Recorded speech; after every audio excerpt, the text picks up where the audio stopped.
Hello and welcome to another episode of the AV Experience. I'm your host, Ryan, joined as always by Jonathan Von England. I can't say it's actually always because sometimes he's not here, but the majority of the time he is here. And we're going to answer all of your AV and home theater questions today because him and I could not come up with a topic, but I'm sure we're going to talk about your recent projector comparison that you did on Monday. No. Yeah, we can talk briefly about it, but there's a whole video on that as well. I know, but it was 2 hours long. Mm-hmm. It was really long. Mm-hmm. It kept going. It We did. talked through a lot of the clips and I'd stuff. watch for a little bit and then I'd be like, they're almost done. And then I'd turn it off and then I'd be on. It's like 2 hours long, still live. I'm like, good Lord. And you guys generated quite a bit of comments. I was getting comments on my streams and I wasn't even there. I mean, you did send it to my, which is fine. I told you could. So did you get a lot of comments on yours? Yeah. Yeah? Yeah, I mean, it's got a lot of views actually, too. Most of them were positive, I think. There wasn't anybody that came out of the woodwork about it, I don't think. No, I don't think so. What were your takeaways? I mean, you and I have talked about it a little bit, but before we jump into that, sure. So you were part of the November shootout where we had 6 projectors, and there with the LS9000, the LS12000, the Valerian Pro 2, the JVC NZ500, the Epson 5040, and the QL3000. So that was the lineup at that one. And all of us, all 4 of us, even the Valerian owner, I've validated with him on this last stream, we all liked the Epson LS12000 better than the Valerian Pro 2. So John had the Pro 2 and now has a Max? Yeah. Okay. He liked certain features of the Valerian better than he liked on the Epson, and he wanted to try the Max. So he, instead of buying a different model, he just upgraded to the Max. So going into this one, I kind of figured it'd be sort of the same thing where, like maybe it got a little bit of a leg up, but I didn't expect it to change the order. It changed the sort order. Most of the people there preferred the Valerian Max over the LS12000. And it was the same LS12000 with the same settings. Different room, right? We compared it in my room versus Sheldon's room, but the same settings. And the Max did several things better than the Pro 2. It got rid of rainbows. So like the different people that were bothered by rainbows, they were almost a non-event in this one. So now that's out of the picture. It has a better native contrast, almost double the native contrast. Instead of like 2001, it's more like 4001 when you start clamping down that fixed iris. Like there's 2 different settings for the iris, Cinema 1 and Cinema 2. How much light are you losing when you do that, though? You lose light quite a bit. So Cinema 2 is the darker setting. It's only 1700 lumens or so at that. But Cinema 1 is like 2300 type lumens. Okay. And then full open bore is, I don't know what it's rated for, is like 3000 or something. I'd have to look it up. Don't quote me exactly on that, but it's in that ballpark. So there's a trade-off. Yeah, you're trading brightness for darkness. But the EBL was really pretty fancy on the Valerian Max. Like I enjoyed what it was doing for the most part. It would make the black scenes clip at the heels, not clip, that's the wrong word. Pursue at the heels of the JVC and best the LS12000 on like the dark content. So like that Dark Phoenix clip where it was a little bit better on the Pro 2, it was a lot better on the Max. So significantly better black content and less kind of noticeable differences between flipping in and out of EBL, and then no rainbows. So a stabler color view. And overall, I think like it edged out the LS12000 for pretty much everyone there except for one person, I think. Jonathan, give me 1 minute. My wife is looking for an adapter and she's looking in the wrong spot. Sure. So I'll just continue. Okay, never mind. She was looking for HDMI and she was looking in the right spot. Good for her. Oh, man. Yeah. Now she's making fun of me for all my cables when she just went to find something in my cables. Like, oh, that's not the correct thing to do. Did she find the M-Wave stash? That would make anyone be like, what is going on? Been segmented and separated across many different areas. There's a lot. I remember when you went to that picnic in the park and you brought the M-Wave stash. It was like, here they are, boom, like big tub. This is like one tub. I hope there's something in there. I have many 500 cables in there. There's many. I don't need to do that again. At least, hopefully not. Anyway, sorry to interrupt. Yeah, so that's all right. We watched a little over 20 clips, some different from the previous one, some the same. And really, there was a little bit of wobulation where like The Valerian Max's EBL was not perfect, but for the most Mhm, part, it was good enough to be deemed as a superior, like, path forward. Like, "Hey, this is exciting. This is actually gonna maybe change the landscape if these other companies start adapting it." mhm. Like, Epson would do better if it had EBL type tech on it. I mean, I don't even know Yeah, if that's possible, but Epson, in my opinion, Epson had the more mature, more stable, more, like, less potential offensive type characteristics, mhm. but it didn't have the black capabilities that the EBL and the Valerian Max gave. And when it boils all out, that contrast is pretty important if the brightness is all pretty similar, Yeah. and they were. Between all these projectors, the brightness is I in the mean, same look at what we're really excited wheelhouse. about with Christie. It's EBL. It's a variable dynamic range. They're doing things a little bit differently, but at the end of the day, it's a similar technology, and it allows for not as capable of devices in the native contrast realm to compete. It's Mhm, not a full bore replacement for native contrast because it does have its own compromises and limitations, but one has to weigh what is good enough, mhm. right? And it seems like the Valerian Max took those changes and it was fruitful. It did well. Yeah, I You mean, said that it sat somewhere between the LS 12,000 with EBL and the JVC, the yeah, NZ 500. It yeah, existed somewhere in that space, and that's pretty good. yeah. That's pretty good.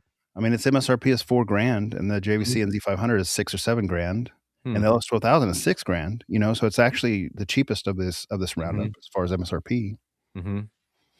Any rate, it was quite a bit better than the Pro 2 in my mind, like, a different tier, clearly a different tier, maybe 2 tiers different. Is it the same size chassis? Yes. For all practical purposes, me not being like a someone who's followed that thread incredibly, Mhm. that would I wouldn't know the difference unless, I had a side by side or something telling me they were different. The casual look, they look the same. Now you're talking about looking at the chassis, not looking at the screen. Yeah, if I remember right from the forums a year ago, I think the Max had a slightly different color silver or something. But Mhm. if there's more differences that I don't really Is remember. it as quiet? I didn't. I mean, it wasn't loud. It wasn't loud in his room.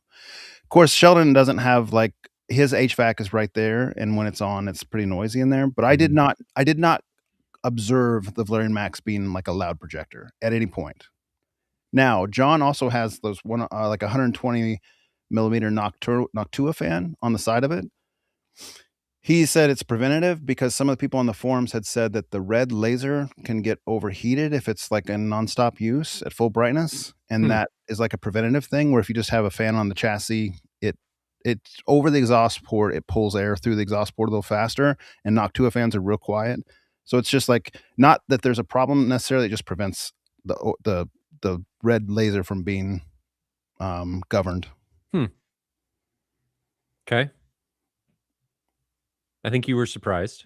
I was surprised. I didn't expect it to beat the LS 12,000 in my perception. I didn't even know I was hoping the rainbow effect would, be removed, and it was. There was So only where 1 clip out of, like, 23 clips that I saw any rainbow on it, and it was the credit clip, which is the place where it would appear the easiest if it Yeah, was gonna appear. moving text. So it was in the Hobbit credits where the big letters pop up on screen, like the actors, and they're, like, almost full size letters, Mhm. and then when it shifted, I saw some rainbow effect there. When it shifted to the scrolling text that's more typical of credits, I didn't see any rainbow effect there. So it was just very specifically in one spot.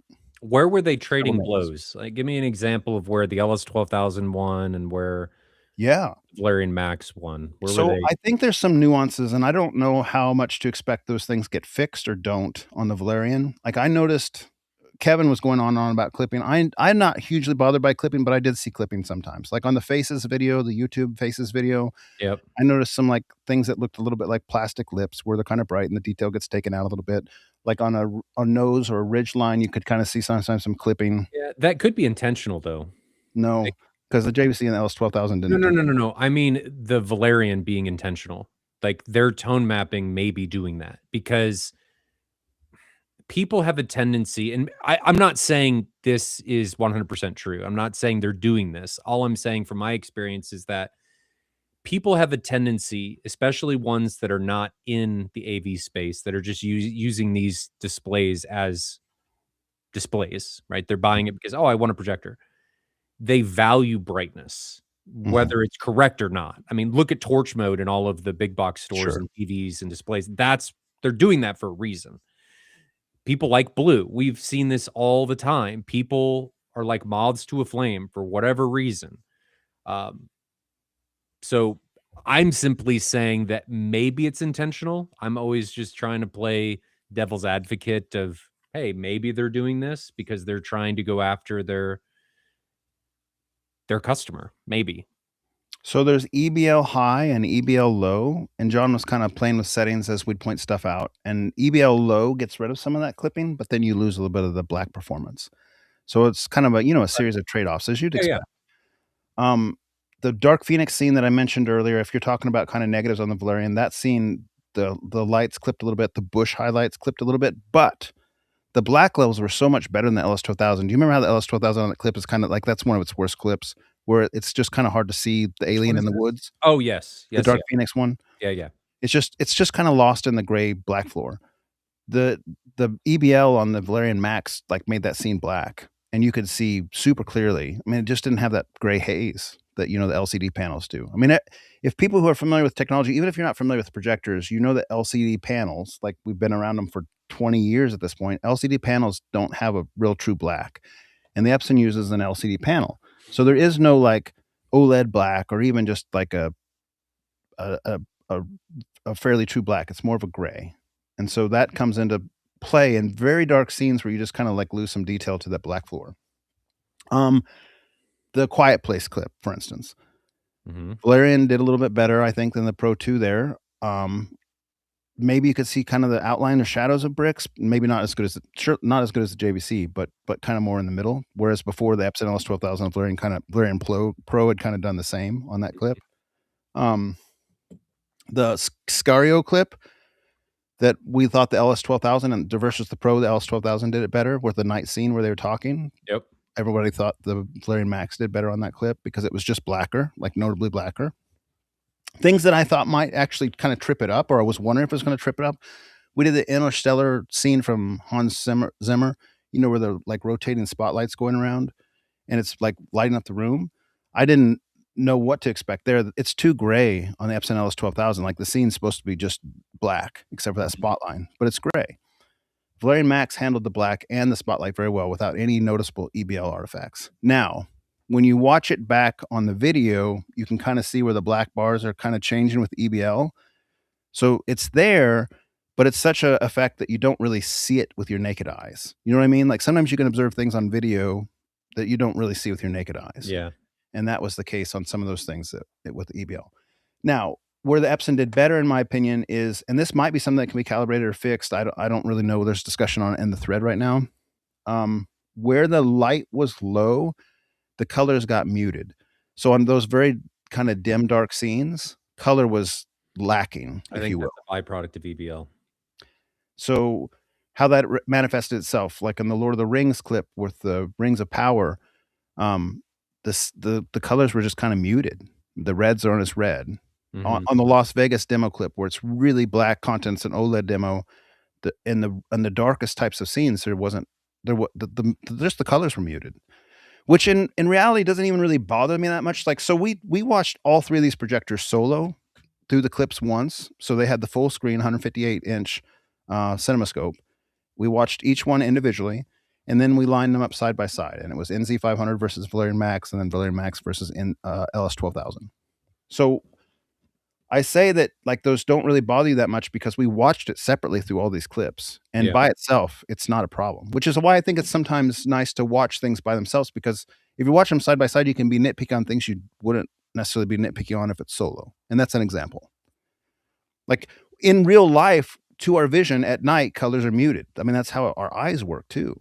So it wasn't Yeah. offensive to the point where you would, like, be thinking, like, something's wrong, but when you had them side by side, you thought, like, "Alright, both of them, the NZ500 and the LS-2000 have more color saturation at these lower color depth or these lower brightness levels." To counter Or that point, though, we're not watching our own eyes, we're watching through a camera. So it's Mhm. important to make sure that things are working correctly. But I totally understand what you mean of our eyes are not machines, and some issues that are apparent, you're not gonna care about. Or you Yeah. may not. It depends on the person. I mean, who knows? Yeah, and, in our instance of the Valerian Max, as it was played back, it seemed to, like, lack a little bit in greens and make up for a little bit in reds. I think both the NZ500 and LS12000 had a little bit more natural colors out of the box, but the Valerian was a little bit brighter depending on the mode it was in, so, the Valerian Max's motion was best of the night, like the frame interpolation. John had Really? settings he showed them for his wife's settings and his settings, like, toggled between them, and then, that has a 10-point slider that you can change Mhm. the Valerian frame interpolation settings. It bested the LS12000, which I thought before was the second best frame interpolation I'd seen, and I think the Valerian Max had a little leg up on that. Hmm. So, I think the Pro 2 did a good job with motion too. I'm not saying I don't that might even be the same between them, but, the It makes QB1000 the motion I ad like better than the LS12000, and that's it, as Yeah. far as before I saw the Valerians. Now, would you think the QB1000 it'd be the same outcome? I kinda do think it'd be the same outcome, and the reason I think that is because the performance gap was the largest between the 2 projectors at that black floor, with Mhm. EBL engaging properly, Mhm. and the QB1000 has the same black floor as the LS12000. Like, it might be a little bit blacker Maybe a instead of a little little bit bit better. blue, but it's really close, right? I mean, it's not that big of a difference, and so I I mean, without having them side by side, it's just a guess, but my guess is that the order would've been the same, or maybe a little bit closer, but still ordered the same primarily. Does that make sense? Like, Mhm. maybe the scoring would have been a couple notches up for the QB1000, but I think the overall score would be about the same. 'Kay. Because brightness didn't really enter the equation here between the 3. There was a little bit of over brightness. You could tell, like, depending if it was at Cinema 1 or if it was off for EBL, like, the Valerian would be the brightest. If Mhm. it was Cinema 1, maybe the LS12000 would be the brightest and then Valerian, but they were like neck and neck, right, depending on which setting you had on the Valerian. And then NZ500 is only a couple thousand lumens, and so it's not quite as bright, but it's like we're talking a couple hundred lumens, 2 or 300 lumens type range, maybe 500 lumens at most. It's sorta immaterial. And that's where the QB1000 is kinda at. It's just a couple hundred, I guess it's 600 more lumens. But at the end of the day, it doesn't fix the black floor problem, which is Epson's weakest point. Mhm. And I think that's what kinda differentiates in the same tier, right? This isn't a QL3000, we're not talking about 6,000 lumens, we're talking about 2 to 3,000 lumens. In the same tier, that black floor performance Well, none kinda of these had 3,000 lumens. I think the LS12000 was the max with 2,700. 2,700, but I think the Valerian what is Valerian Max's Oh, quoted maybe lumen? it's I 3,000. think it's around 3,000. Oh, maybe it is. Now that's if you don't have That's aperture full open. yeah, yeah, and we didn't that's not how we watched it for the most part, although I think he might have showed us a couple scenes like that. That wasn't how Well, we I drove don't think you would. I mean, why would you get the max over the Pro 2 if you're doing that? yeah. It says 3,500 lumens on the website, on the Valerian Okay. website, but I have not I mean, I just really haven't even followed it that much, so forgive me, but I don't know what's actually tested out at. If someone in the audience, if we turn on chat overlay, somebody might know and speak up. I'm gonna turn it on real quick. Well, I just wanted Anybody in to the make audience, you guys know what the Valerian Max has been tested at, like, reliably tested at for its lumen count with full open? somebody will know. Yeah. So, alright, so since I've read I mean, I kinda had checked out of the Valerian thread because it's kind of a hornet's nest, like, we got beat up pretty bad there after our last November meet, and we were just being same way we're being honest here, just being honest with what we saw. Man, And our opinions on the Pro 2 did not change. no, they didn't. A year later, it still was worse than LS12000, in my opinion, pretty strongly, and all of us' opinion, even the Pro 2 owners that was here. So, it didn't change, and I think we were just being honest, and it is what it is. Now, the same way we're being honest, I'm telling you now, the Valerian Max beat the LS12000. I mean, that's just my honest opinion. I'm just telling you Mhm. what I saw. At any rate, that thread became a hornet's nest for us because it was so full of hype, and people were, like, acting like we were out to sabotage the Valerian or something because the Kickstarter was just getting ready to end, and people thought we Yeah. had bad motivations, and they didn't know us, they just were assuming we did. We didn't. We were just telling people what we saw. At any rate, I I think the Valerian Max has a lot of potential, and I like the fact that they've done a lot of firmware updates over the time. And this RBE they just applied, John said he just got it for the Pro 2 today. I think it was today, maybe it was yesterday. But the RBE reduction function they just released it in firmware. So if that fixes the Pro 2 in a major way, that's great for That those is owners. great. Now On that same note, it's of interest. Somebody sent me a clip today. It was actually a comment on my channel from Jeff, I think, said that there was an interview was from Smart Home Hookup of TI Instruments, Texas Instruments, Mhm. the people that make the DLP chip. Yep.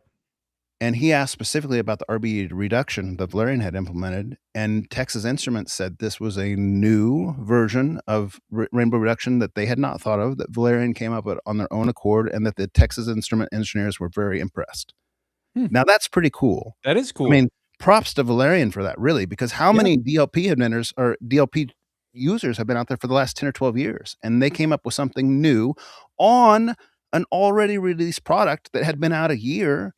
And I mean, I guess the jury's still out until it's proven out, but supposedly it's supposed to fix I rainbows like wonder it did what on the Macs. I wonder what they changed. I wonder what the compromise is. So as far as I can tell, and this is going to be real generic and high level, they flash red and green far more frequently, and they flash blue the same amount. So it's like it's intermixing red and green more at a faster pace, and then that makes it less likely for people to see rainbows. That's what I read today or heard today. Hmm.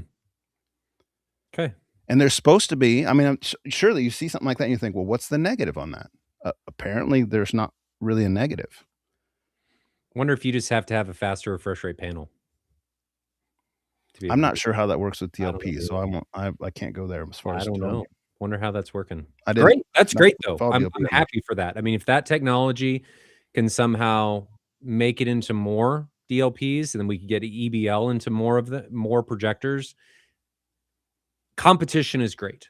I think that's fantastic. I lower cost offerings for the consumer are great. So I'm happy about this. That's exciting. I'm glad you thought Now, it was good. another thing that I will point out, because seeing the Macs made me kind of interested, and I poked my head back in the Valerian thread and read a few pages, over the last few days.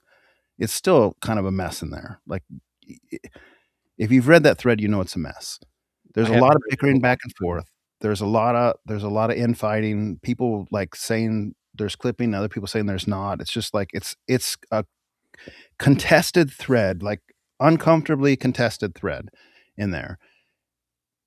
I see a lot of comments in there of people that say that some of those little artifacts that we saw during this comparison, like wear on you over time. And I've had those kind of feedback. I've got some PMs and some messages from people on the forum saying like, look, those little clipping things that you guys notice might not bother you right at the beginning, but they bother me over time to the point that I'm not happy with this projector type thing. I'm not making that up. I mean, I can show the comments. That's what people have sent me. Mhm. It's hard for us to make a determination in short order to say like, yeah, we recommend this, but I think I did. I would. From what I saw the other night, I would recommend the Valerian Max. I wouldn't recommend the Pro 2 myself, but I would recommend the Valerian Max. Okay. Getting some of those comments gave me a little pause, and I'm just again being honest and open here, saying like, Based if on you're what you've seen. based on what I'm hearing, I didn't see enough to turn me away in our night. But if you're kind of, I'll just word it this way. If you feel like this is a product that you don't like to tinker, or you're not willing to like kind of change settings per movie, or kind of like optimize things in a way that you're willing to use the remote, Mhm. maybe you don't want to consider the Valerian. If you're willing to optimize it or per movie, or change Cinema 1, Cinema 2, like play with the remote a little bit, tinker a little bit, then I think it's a great product for you. If you want a super mature platform where you don't have to touch anything and it just works for everything, then you probably might be better off with Epson or JVC. I mean, that's how I read what I read. That's how I'm reading the tea Well, leaves. would you say that the JVC is better in most capacities? Yeah. I mean, But it is way more expensive. everybody at that meet thought the NZ500 was significantly better than the Valerian Max or the LS12000. And And I I think think that way too. and I think that is it's a compromise. Your compromise there is money. You're paying for better performance, right? That Mm. I would hope that is what would happen. And I mean, there's 8 people there, so this is a pretty large turnout. Now, Yeah. there are some people, to be fair, again, there are some people on the forum that were saying that the Valerian Max could have been configured in different settings that would showcase it better. Okay. I don't think the LS12000 could be showcased better. I've spent 3 years as the owner of that projector. I've read almost the entire owner's thread. Like, I know how to make that projector look and perform its best. Mhm. And it's pretty much like it's a mature product. They're not gonna be releasing new firmwares that are major updates for the LS12000 if I had to guess. I mean, who knows? But if I had to guess, right? Yeah. Valerian seems to be kind of opposite end of the spectrum where they're releasing firmwares and stuff. So I feel like there could be more ground to gain or more improvements to be made. Some of these little bugs and little wish list things to be ironed out over time with the Valerian because it's only a year-old product instead of a 3-year-old product. Yeah. So there's that consideration too. Okay. Classy Tech Calibration says just one more thing on this contact. To put a pin in it, if you read the Valerian thread, like there's a whole lot of back and forth on owners saying this needs to be improved, this isn't good. Other owners saying that's not a problem, I don't have this problem. A whole lot of like kind of controversy and almost just an unsettledness. By contrast, if you look at the LS12000 thread, there's not that, right? People are just kind of like not in that thread. It's not active because there's not complaints happening or like frustrations happening or things that people want to point out that really need fixing, like that type of stuff. It's a much more settled, mature thread. Likewise, it's a mature product. It's the same thing. It's just a quiet thread. Like people are saying how much they love the projector. They're not saying this looks bad on this movie. You know, Valerian fix this, address this tone mapping on this clip or the EBL on this clip. There's none of that. So I don't think it's just my opinion. I think it's reinforced. It's my opinion before I kind of caught up on the thread, but then just thinking about the last couple of days, like that's where it kind of falls out. You're buying a really cool product that has a lot of neat tech on it that's making ground and advancing, but it may not be a mature platform if you're I understand that. That's sure. cool. Yeah. I get and that. I don't have a problem with it. Like what I saw, like I'd own that. The Valerian Max, I'd own it. I liked it. So Classy Tech Calibration says that Sammy Prescott got a 3,400 lumen maximum measurement on the Valerian. I think his low was in the 2000s or so after calibration. And I would trust Sammy's measurements. Yeah. 3,400 lumens is no slouch. Like that's good. Good. Right? That's good. Yeah. Now, as I said, I mean, John was saying he's the Valerian owner. He was saying that by the time you implement Cinema 1 or Cinema 2 for those fixed dynamic, or it's not even dynamic iris, fixed iris settings, that does lower the lumen output. Yeah. You expect that. And that's part of that remote fidgeting. Like if you're willing we got a super chat. Drew Arredondo, 1999. Thank you very much, brother. It was good seeing you when we were out at Disneyland. Happy New Year. How does the MadVR's tone mapping processing work with EBL, VDR, variable dynamic range? Type technologies, if the laser level is constantly changing, not even sure I'm asking the questions correctly. Hope you know what I mean. So MadVR, what it's going to do is it's just sending an image. It's not, how can I put this? The only thing it's really concerned about with the projector is how bright the projector can get to know how it needs to bring down the top end. So variable dynamic range is really going to focus on dynamic contrast, and Envy does not care about it really at all. So as long as Envy knows how bright the display can be while VDR is enabled, it shouldn't impact anything. It's all going to behave exactly the same. So you shouldn't need to worry about anything. We don't know yet because it hasn't come out yet, and I haven't hooked an Envy up to a projector that has VDR. I'm hoping for something at some point, but as of right now, that's my feeling on it. We've had talks with Christy, and that's how I think it should go. Shouldn't change anything. Good question, though. I understand the worries. So just to put this out there, guys, this stream is going to be answering your guys' questions for AV and home theater related topics. So if you do have any questions, go ahead and put them in chat. Jonathan and I will get to them as quickly as we can. It is first in, first out. If you ask a question, don't think that we miss them. We try and get to absolutely everyone. We star them as we see them. If we get to the very end and you hang out with us and you notice that we haven't talked about it and we're wrapping the stream up, feel free to poke us, but don't feel that you need to say the same question multiple times. We do star them. There's just no notification that we are starring them. But Jonathan, we kind of jumped right in on all of that. Yeah. Anything new over the past week? No, I'm having 8 guys over tomorrow night for going to watch the 13th Warrior. Guys from church, so that'll be fun. Oh, is your wife going to watch it with you? No, it's just the guys from church. We're gonna have my wife's making us some nice food, so she's being. So you're doing 2 movie nights. Yeah, yours the following night. Yeah, for Predator Badlands. Your favorite series. Oh, wait, I have a question for you. How many people accepted your invite to Predator Badlands, and where are we all going to sit? I'm probably going to sit on the floor. Because I was like, wait a minute. I think there's 5. There's 5 or 6 of us. I think there's 5 in that second text string you sent. That's There all. might have been 3 in the That's all. first one. I didn't it's the same people. No, it's not. Grant said he might be able to come, Grant said he might. and that's you and me, so there's 3 from Yes, the first Kevin. string, and then there's, like, 4 or 5 from the second string, No, from the second the we second will be okay. You're thread. in that second string. We will be okay. I will sit on the floor. I put chairs back behind it. It's okay.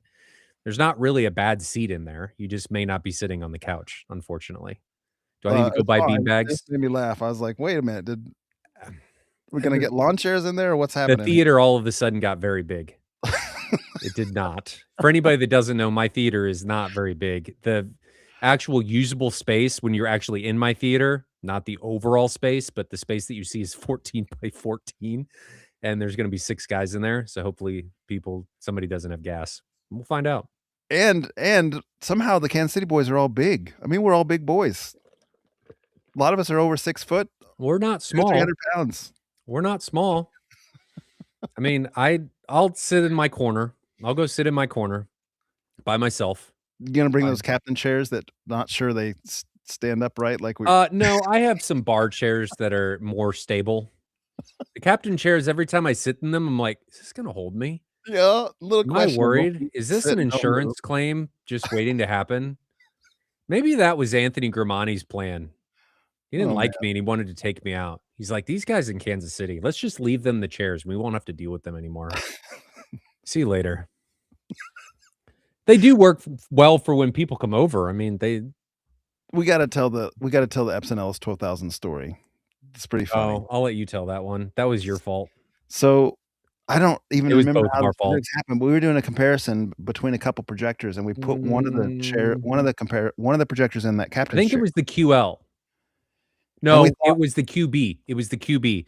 We had just gotten the QB, we would be able to, like, take the back off that captain's chair to, like, give it more room to plug cables in and see and the the back, projector was sitting on it. because it's just a cloth back, so it's got 2 wooden posts, and So there's a imagine a director's chair, right, yeah. at a movie, and it's got, like, the cross frame at the bottom, and it's got the fabric back with the wood armrests, okay?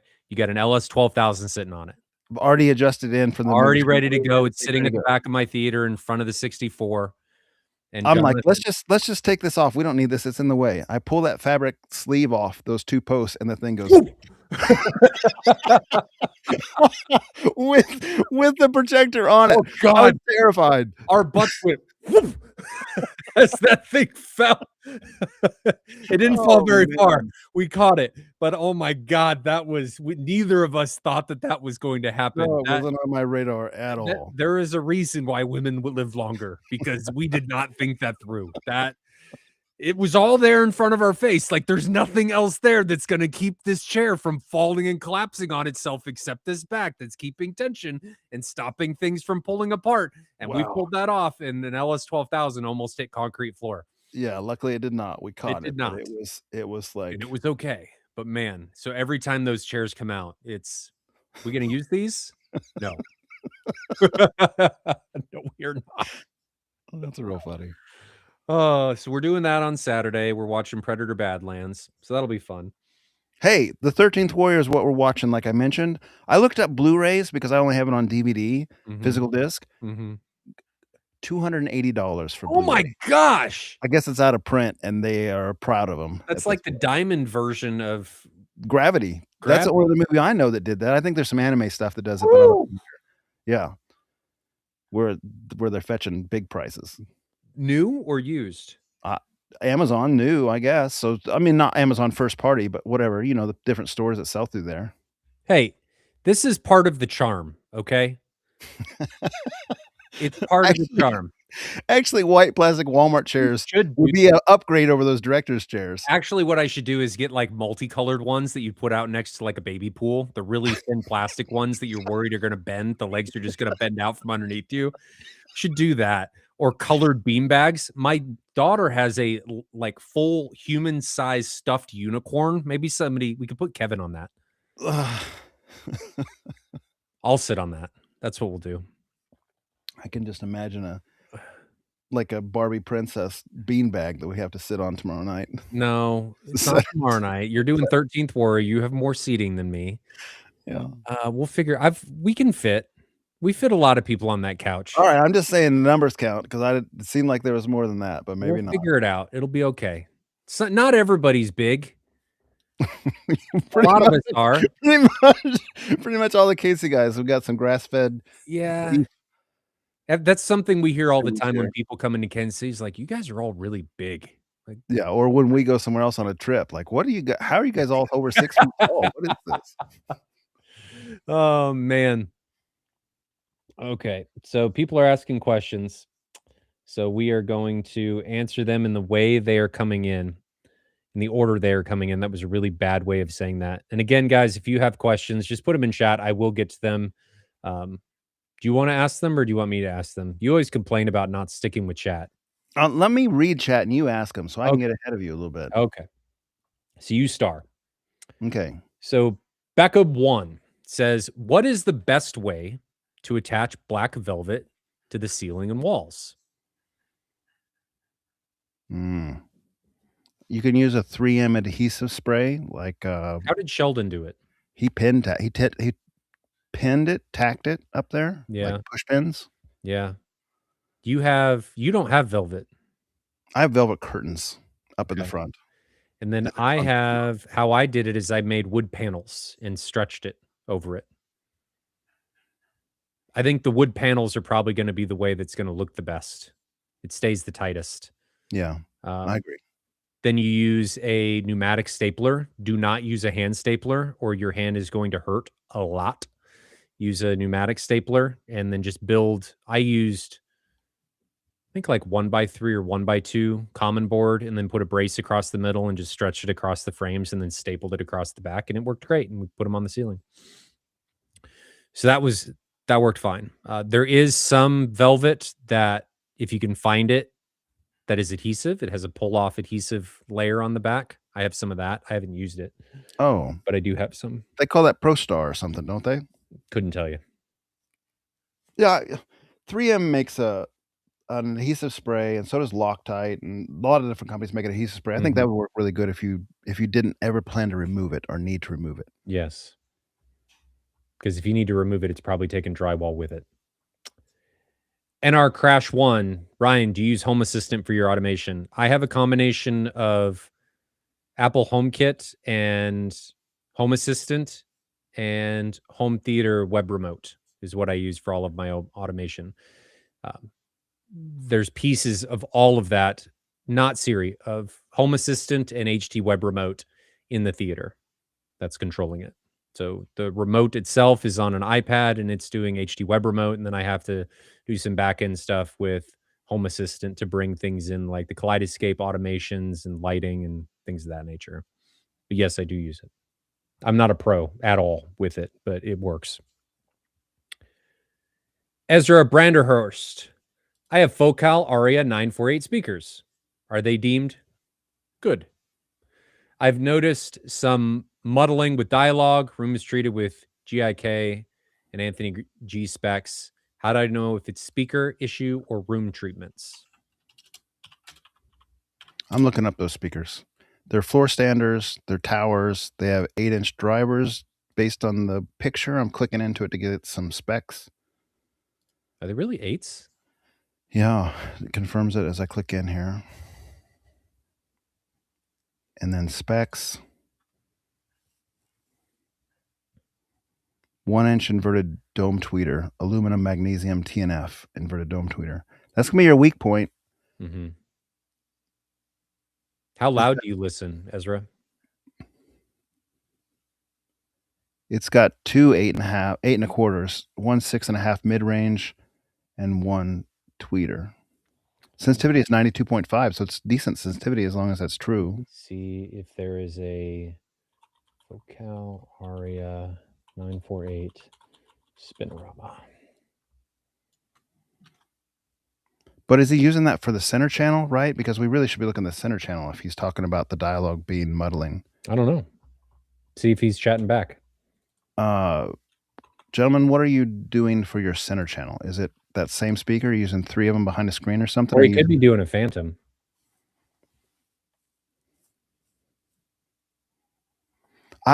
see anything on the 948s. Speakers are behind an AT screen in a cavity that has two JTR RS2 subs and insulation. So I'd assume he has 3 of the same speaker. Sometimes EQ can do weird stuff. I remember one time running Odyssey on my speakers in here just to test it, like, again. This was several years ago, and I was watching Top Gun: Maverick, which I've watched multiple times, I'm familiar with it, and when they Mhm. were talking through the little face masks, I couldn't understand the dialogue after I ran Odyssey, and I was thinking, like, "I've watched this enough, I don't remember that." Sure enough, I toggle off EQ, rewind it a little bit, and I could hear him perfectly. So, there are times where EQ can do bad things. You might Absolutely. you might flip that off and how do you say your name? Ezra Branderhorst. Flip off EQ, see if that matters. And Ryan asked a good question, like what volume? -20 should not be pushing the capacity of those speakers Well, to be fair, if reference calibrated. yes, my reference is -22. So, if reference calibrated, no, that should not be any problem, but not everything is going to do that. So, -20 is we need to know what you're actually listening at. Like, is that reference calibrated where 0 is reference and -20 is what you're listening at? Then probably not the speaker. Should be fine. Yeah, because I mean, if you're doing if it's a consumer brand AVR, and that goes all the way up to high-end consumer, and if -22 or -20 is off 0 dB where it would be reference, you'd be at 65 dB averages with 85 dB peaks. Should Those not be a speakers problem. would not be struggling at 85 dB No, peaks. no.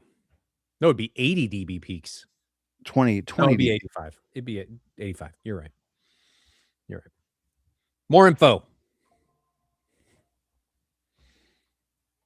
252 KPS. No, 2525 KPS. Have you guys ever heard of issues with an Epson LS 12,000 lens cover only opening halfway? I could recycle it or push it open to address it, but not ideal. Have tried compressed air as well. Any suggestions? I think if it were me and you got an otherwise great sample, I'd just open that lens up and see if it will stay open because I've read about this kind of thing happening occasionally, a little motor fails or whatever. Epson will replace it for free, but you will get a refurb back. If And it's under Epson's warranty. yes, and Epson's refurbs are like a lottery. I really don't like the refurb program. It's super nice in the fact that they'll overnight you a new one or second day you a new one without any questions asked. You just say I have a problem and they'll give you a new one. But it will be a I shouldn't even say new one. They'll give you a refurb one, but it'll be from a refurb stock where I seriously don't think they even do anything to them except for maybe just clean off any fingerprints or something or smudges and put them in a new box. Like Take 0 hours. I've gotten multiple refurb Epson projectors. I'm talking like almost 10 over the course of my experience with Epsons where there were big problems with them. And so you're playing that lottery. And you can return the Epson refurb just as easy as anything. You can Yeah. call and say this Epson refurb has a problem and they'll send you another one second day, but they take it from a dirty pool I and think they they've hope someone gotten doesn't better, notice. though. That's my opinion. I think they've gotten better. My last experience with that was with the 5040 UB and I Yeah. haven't had to do it since, so hopefully they've gotten it I better. think they've gotten better. For my customers that have had to RMA them, they really haven't had the same issues again, and I think the LS 12,000s overall are a little bit more consistent than Mhm. the other ones. You're not dealing with the bulbs or anything anymore, so I think they've gotten better. Alright, that's good to hear because it was really frustrating to me, and I was like, I No swore doubt. off Epson after the 5040, but I liked the LS 12,000 so much I wanted to buy one. So I No wasn't doubt. very consistent But there. I agree with what Jonathan says that if you've got a really good projector, see if you can just keep the lens open. Like, if you push it over, does it try to close on you? Like, And the just reason that's not a big deal is you all of gotta our projectors stay open. yeah. JVCs don't close, my Christie doesn't close, the Sonys don't close. Why does Epson do that? I I don't know why they initially started it, but, for many years, decades even, probably, Epson has had those dust bunny issues where they get That little is dust true. blobs in there and it makes some discoloration. Maybe it's an intent to kinda just keep as much dust out of there as possible because their Mhm, path isn't sealed, like a DLP path is sealed. And somehow JVC must have a little bit more sealed than Epson because they don't have the same issues mm, for the most part. I have no idea. But I think it's Epson's I would guess, I would wager it's Epson's attempt to kinda prevent some of that. Do the QLs do that? No, they have No, a they set don't. They have a separate lens. Does the open lens. QB? The QB does have a lens QB memory. does. Mhm. Or not lens memory, a lens cover, that automatic. Simon Lindsay. Jonathan, you said the NZ500 in Sheldon's room was the second best projector you've ever seen. Preference, subjective preference being what they are, and just, like, overall, like, no flaws. Begs The the question. NZ900 is my favorite projector that I've ever seen at the M-Wave 2024 Last demo year.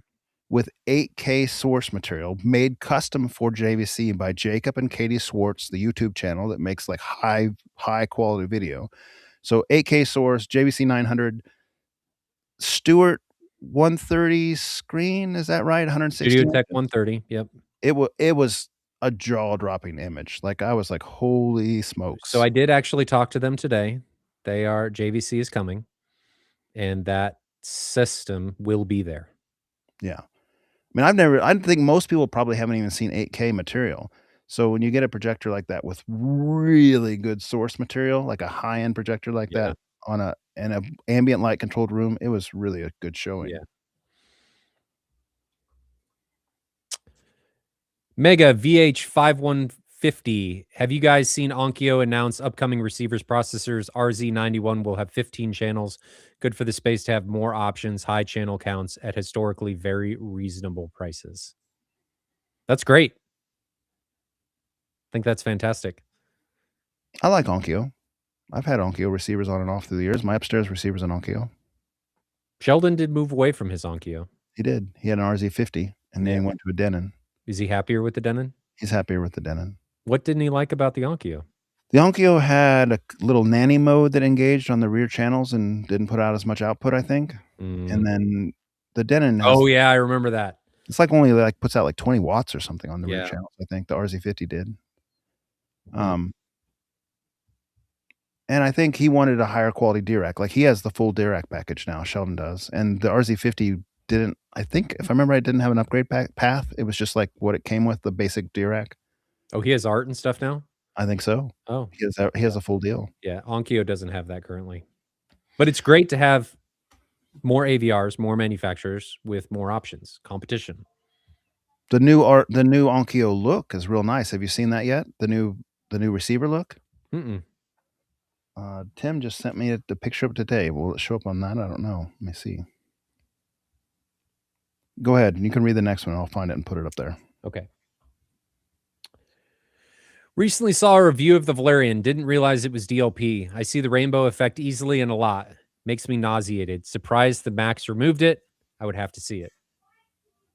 I want to see it because the Pro 2 was tough for me to watch because of the rainbow. Yeah, I agree. Does that show up on there? Oh, it's like Anthem. Yeah, I mean, it's got a giant LCD display. Yeah. It's got a nice silver ring on the volume switcher. That looks good. It looks nice. That looks good. That looks good. But basic theory, I think Max is worth you checking out. Potentially. If it fits ticks all the boxes for you. Would you agree, Jonathan? Yeah, I mean, with the caveat that we mentioned, if you're willing to tinker a little bit and have a little bit of patience with some bugs they're ironing out, I would take it as is. Like, I would own it as is. I thought it looked great. I am knowledgeable enough to have noticed bugs, and you guys are too. I mean, that's why we're here. I don't know, man. I just sit here and make everything up. I don't know. There wasn't a game-breaking thing to me. Like, the condition it is now, if there was never another upgrade, I think I would still enjoy the projector is what it amounts to me, for me. Okay. And there's potential of having it better, of course. The Fuhrer 5. Probably butchered that. Question. Would you go, this is a good question. Would you go 221s or 3 of the U-Mic 18s? I know what I would do. Go ahead. 18s. I think I would do the 18s as well, and I would do 2 up front, a left and right, and a near field, and then you'd have your 3, and it'd be a great setup. I don't know if I do near, maybe. I'd do something in the back. The 21s historically are, and Jonathan, tell me if you disagree, 21 size drivers historically are more of a pro style. They don't typically have the excursion. and they don't typically get to the lower frequencies that a lot of the 18s and 24s do.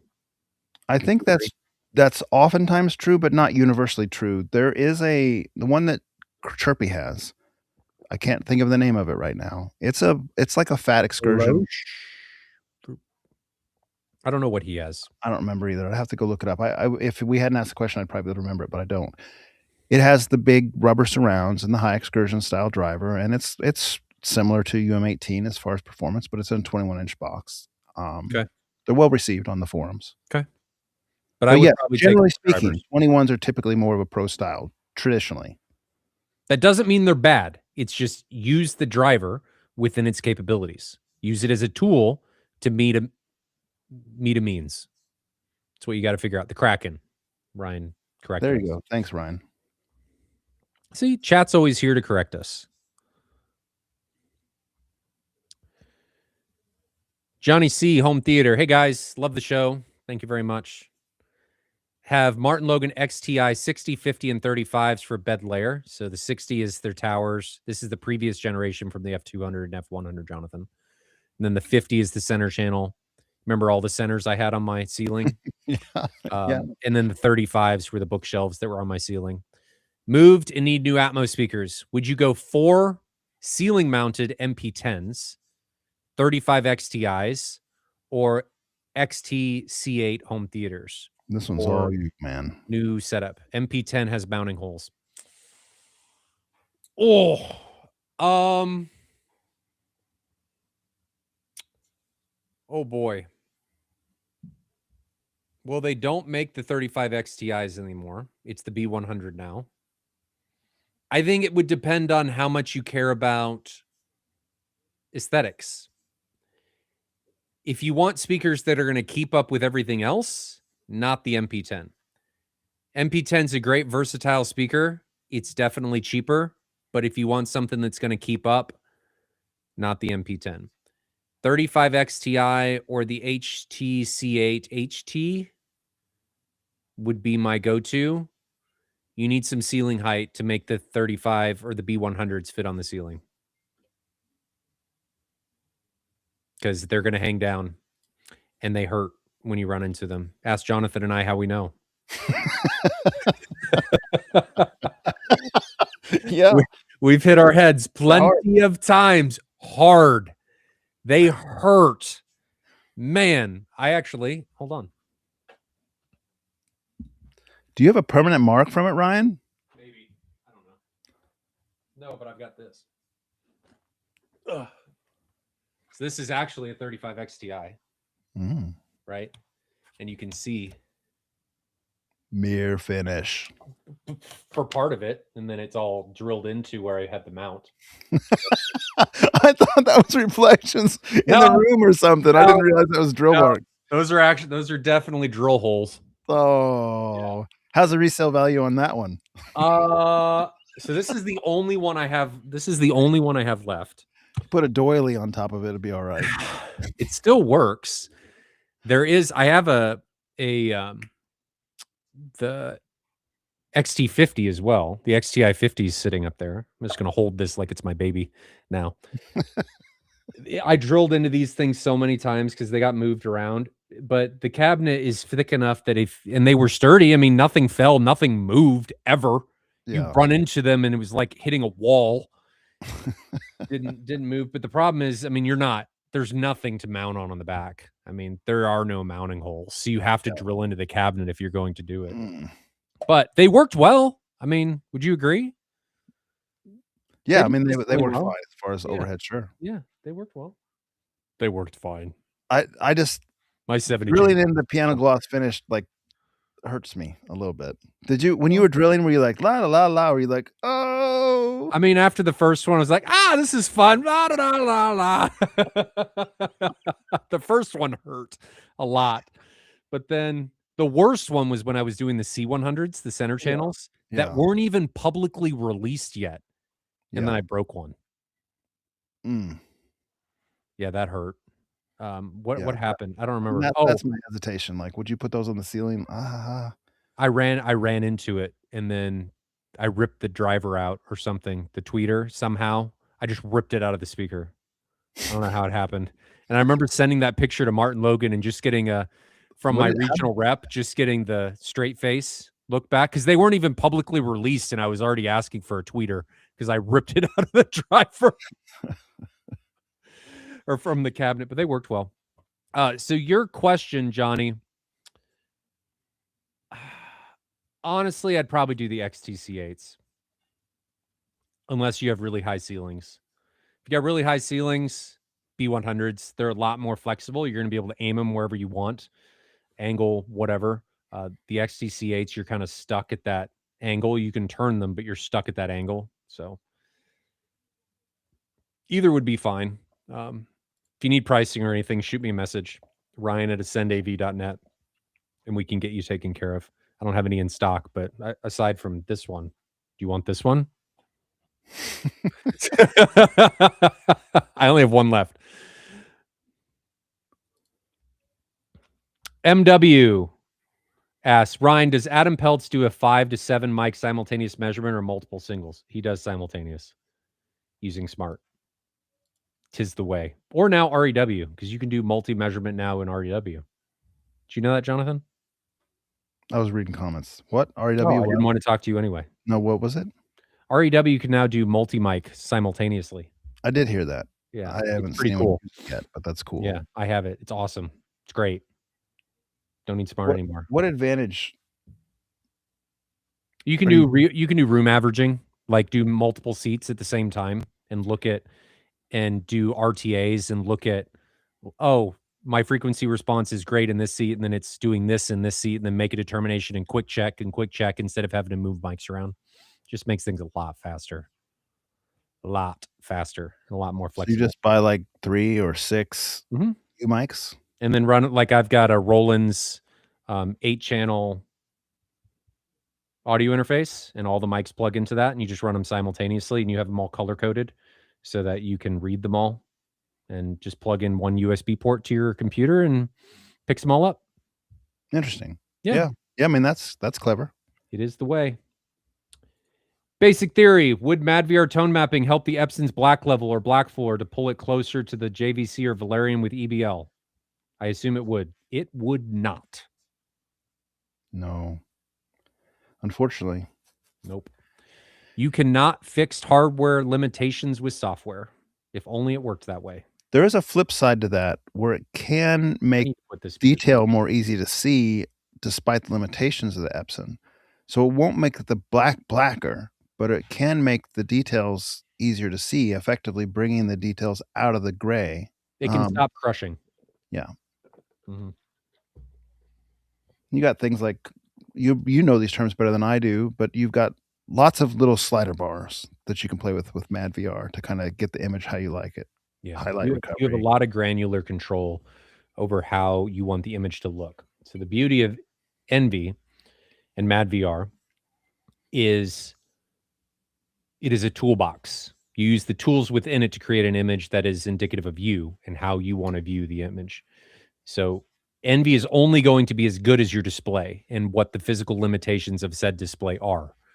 It's not going to be able to enhance the physical limitations. There's a caveat there, and I think what you're saying isn't inaccurate, but there's another angle. Do you remember at M-Wave 2022 when we put the JVC NZ8, was it? Yes. Against the LS12000 on the staircase Sure. scene Yes. from whatchamacallit, from 1917. Without MadVR, the audience is 100% unanimous, probably. I mean, I'm pretty much, right? JVC wins this because JVC has that black floor that just destroys Epson. Now you put MadVR on the LS12000. LS12000's black floor didn't improve with MadVR, but MadVR brought those details from that scene up to a brightness where people could actually see what was going on, more so even than the JVC's tone mapping did. And now in the audience, I mean, we have videos of it, and there's videos out there on YouTube of it. The audience was now saying like, wow, the Epson now looks better than the JVC for this clip because of what MadVR did. So it didn't, to your point, it didn't make the black floor blacker, but it put details back in the picture and elevated the entire scene out of the limitation of the Epson and made it look better on the Epson. That Yes. scene. But the flip side of that is if you put Envy on the JVC, It would look better again. it would look better. So Sure. my point is, it's only as good as the hardware you put it on. Like, the Epson is hardware-wise, native contrast-wise, it was better than those projectors with intrascene and stuff. We knew that. But native, it doesn't fix that. It Yeah. can allow you to see things that you wouldn't normally see by enhancing the software package, but I'm not gonna improve your native contrast score. That's not gonna happen. And somebody else said something about this. Where did that go? I'm not gonna bring the comment up, but it's a dark ALR screen does help the black floor, though. This is worth talking about because I think people need to know the downside of this. Dark screens can absolutely improve the perceived black level. They do not improve your native contrast. They are skewing it. So if you had a white screen, right, and you all of a sudden put it on a black screen, your native contrast does not all of a sudden magically improve. All you're doing is shifting. So what can happen on the flip side of that, if you don't then calibrate, I don't even know that a full professional calibration will be able to correct this, is now your white point, excuse me, is worse. So you've just moved. That's all you've done. We've moved. Now, whether or not that matters to you, I don't know. But just keep that in mind. It is not magic. It can be a totally immersive thing to look at, but it is not magically going to fix a limitation of a projector. You are giving up something. And in this case, usually it is white point. And that is hoping that your native contrast is linear. Anyway. Where were we? Macro proxy. I had to go look at the Dark Phoenix clip on the Epson, and it looks fantastic. Happy it wasn't like that. Like what you guys said, the LS 12,000 was like. I do have Mad VR and such going on. Do you remember the context of that? Yeah. So remember we were talking about the Dark Phoenix clip being too gray on the Epson compared to the Valerian Max and the JVC NZ500 on that clip when the aliens are being introduced in the woods.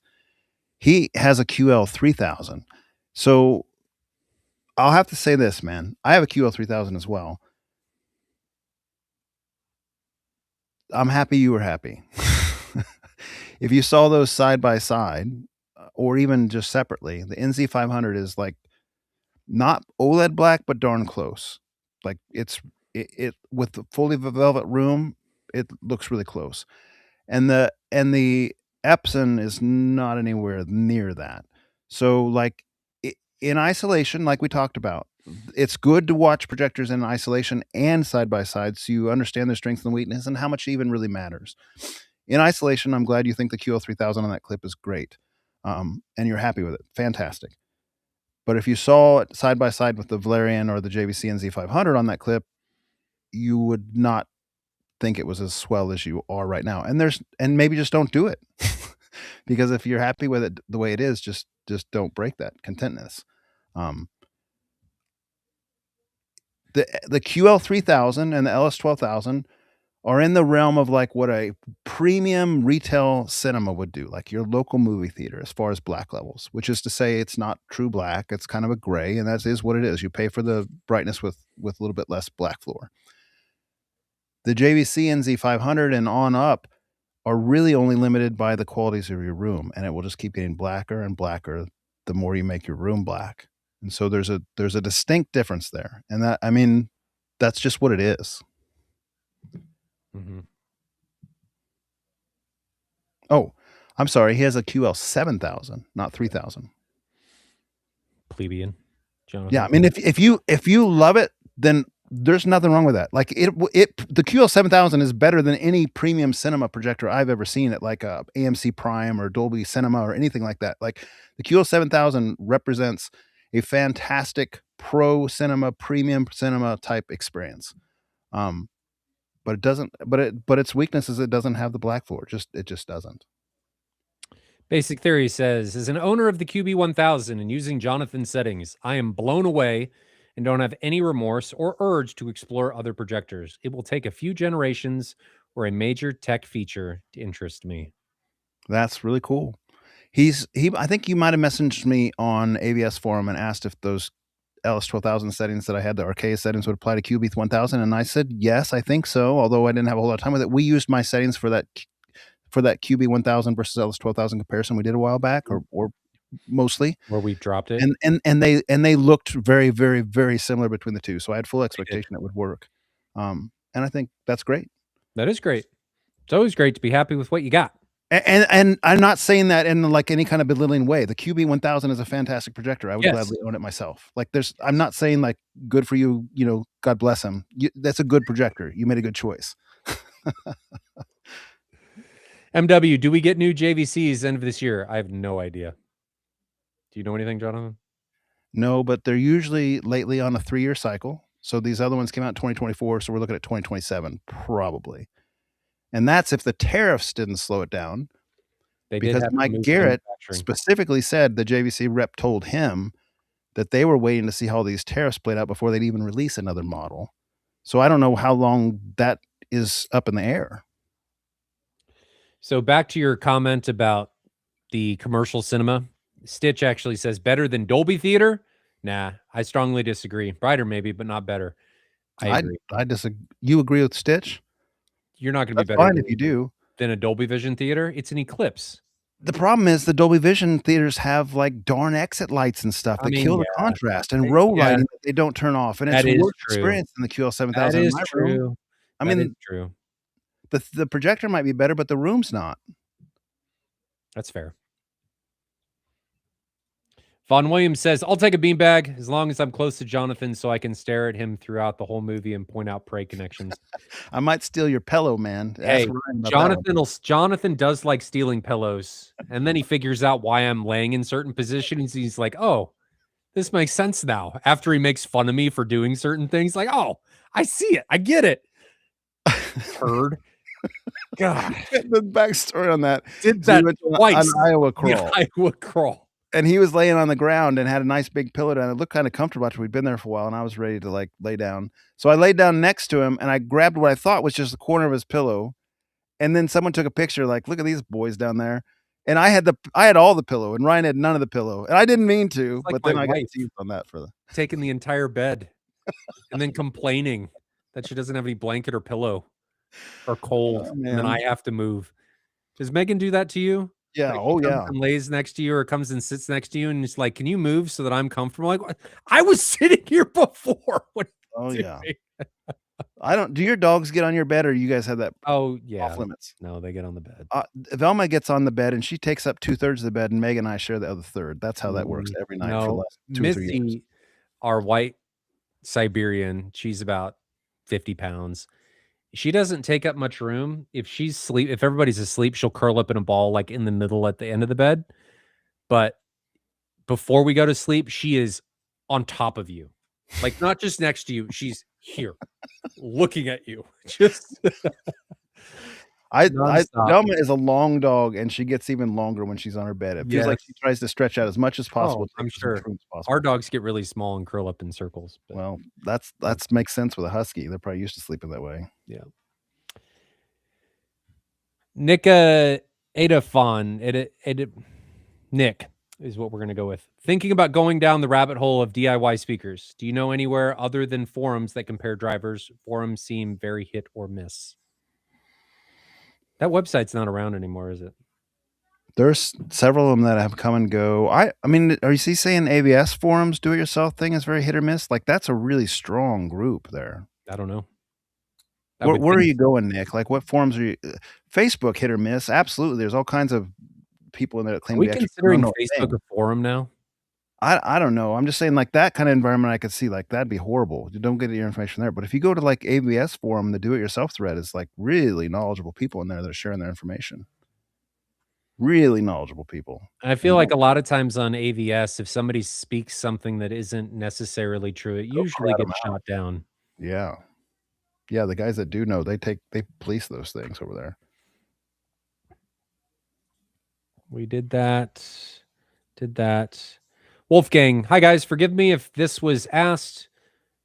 How do you feel about Epson's showing at CES? do you think there'll ever be a true successor to the LS12000, not the QB, which is just a minor spec bump? Will there absolutely be another projector? There will be a successor. The LS12000's been out for a while, though, hasn't it? I feel like the QB1000 was a successor, isn't it? You don't think so? You think it's a different tier? Maybe it is. I don't know. So they'll have like an LS13000, you think, like in 2 years or something? Probably. And a QB2000? No, it'd probably be the 14,000 because the 11,000, remember? Yeah. We've talked about this before, but Epson needs to get out of the game of releasing anything without an ultra black panel. They need those polarizers on there at this modern stage. And so no more 11,000s, no more 9,000s. Let's stay with the 12,000 and QB lenses, our polarizers. Yeah. So Wolfgang, I'm sure they're going to. When?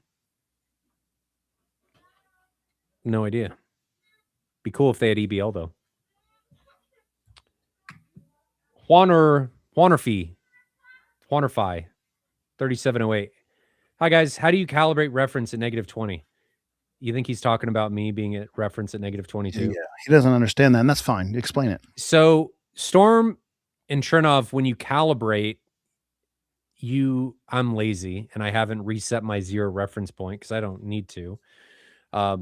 It just sets to what your volume is, right? So it will just establish this is really your reference point. And I don't even know that it does that. It just is calibrating the system. So you really just want to make sure that you have enough gain, if you will, to go past it sometimes, because there are times, depending on content, where I need to push past 0 or reference and go below it, depending on the mastering of different pieces. So my reference is -22 for the most part, for most things. If I say I'm going to reference, that's where we're going, is -22. Most consumer products are going to do it for you, though. Andy 017, have you guys ever done a home theater PC topic? Pros and cons, nuances of using Windows gaming movies and using media players like VLC, stuff like that. Jonathan, you would be way better at that than I would. You actually use one to an extent. My gaming PC doubles as that, but really it's a lesson in frustration to me unless you have a dedicated one, because the gaming settings don't go with the home theater settings. Don't. And so like you're constantly, like when I switch over from being here to playing it there, I have to turn off G-Sync, so because that messes up, like I get a refresh line on the projectors if I use G-Sync, if it tries to engage. I have to turn the display refresh setting down from 120 hertz to 24 hertz so your content looks better on the display. So I mean, like I just always use native source, so the 120 goes away. Why? Because I feel like they see judder stuff. I mean, maybe not, but 5.5 pull down, you shouldn't notice. You feel like you notice? I felt like I noticed when it was 60 hertz. I haven't really done. You will notice at 60, absolutely. I haven't really done much testing. You should try it at 120, because 120, it should be a direct correlation. It should just be frame doubling. You should try it. I think it'll make your transitions easier. I mean, there's just several settings I have to change. So for the HDR profile has to change. On my OLED, I have a certain HDR profile. When I go to the projector, I have a different HDR profile. And that's calibrated within Windows. There's a 4K HDR calibration program that you can just do by eye. And so I have to toggle that. I have to toggle some of there's another setting I'm not even thinking right now in the NVIDIA control panel. There's like 4 things I have to change every time I switch over. So that's built a macro for this? No. And what's even more annoying is driver updates and stuff kind of like switch things around. So you think you've got it set one way and then it will stop working. I hate that. And then sometimes it'll just not work when you update a driver, and sometimes the driver's up. Oh my gosh, that's the worst. So I personally think it's better if you're going to do a home theater PC just to have like a dedicated PC that's home theater and doesn't toggle back and forth. And in lieu of that, I mostly use the Apple TV instead of the Apple TV 4K or my Blu-ray players here instead of a home theater PC. Yeah. Marco says, and this is back to your conversation on his projector, Macro proxy, excuse me, not Marco. Stranger Things might be HDR, but last night the episode I watched had 0 content over 250 nits. Peak in the whole episode, wasting my QL's talents. 250 nits is still pretty bright for a projector. Yeah, but he's got a QL7000, so Unless you're Jonathan, he's or throwing in a this lot of case, light up there. macro, or me. I mean, his projector's probably capable of 700 or 800 nits in his room, depending on his screen size. Because mine's doing 375 nits, and I got a QL3000, so he's doubling it probably if we got similar size screens. I'm just imagining Christmas Vacation. Give my guests standard issue sunglasses when they come downstairs. Yeah. I should do that for the home theater tour for M-Wave, just hand people sunglasses. Yeah. Yeah. Yours is brighter than mine. Does yours do 3D? Well, the way configured. Yours can do So like you and I actually need to mess with that. I need to play with that. I don't know anything about 3D. That projector is capable of commercial level 3D. So you can use the passive 3D glasses? Yes. I have a stack of them back here I've collected over the years. I need to look at that because Can I bring them over on Saturday night and we can play with it, or does it take some time? I don't even know how to work it. Do you I gotta have do a some Blu-ray player, or research. did you get rid of your Blu-ray player? No, I have Blu-rays it. that are I still 3D, have it. including like demo discs. I still have it. I gotta look at it. That thing's 3D is supposed to be unreal. I want to play now. We should try. You're gonna ruin me. I'm gonna get into something else, and now I'm gonna start collecting freaking 3D movies. Just what I need. The Kaleidoscape's out. The Blu-ray just all of a sudden, Jonathan's coming down the stairs, sees the Kaleidoscape fly out of the room. It's done.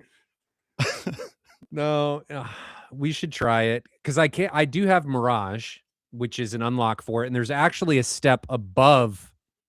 Hold on, let me bring up their spec sheet for this.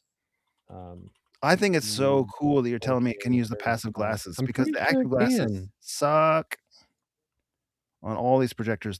If you're trying to do a show with like 8 people or something, and you have maybe I'm just spouting nonsense, but look at Tim. He's like, if you're doing 3D, invite me over. You already got invited. You turned it down. Too late, buddy. Loser. You're out. So it'll do. Oh, it's just 60 hertz per eye. But with the Mirage Pro option, it'll do 240 to 480 hertz at 2K resolutions. So I think it can do some pretty crazy stuff. It's capable of doing like Christie simultaneous viewers, so I can put up multiple content at the same time, and you can segment them using glasses. Well, I like this. We'll have to play with it at some point. I'll bring my glasses over. That's just what your wife needs. You're gonna come home and be like, "Well, the Epson's out. We're getting to Christie, baby."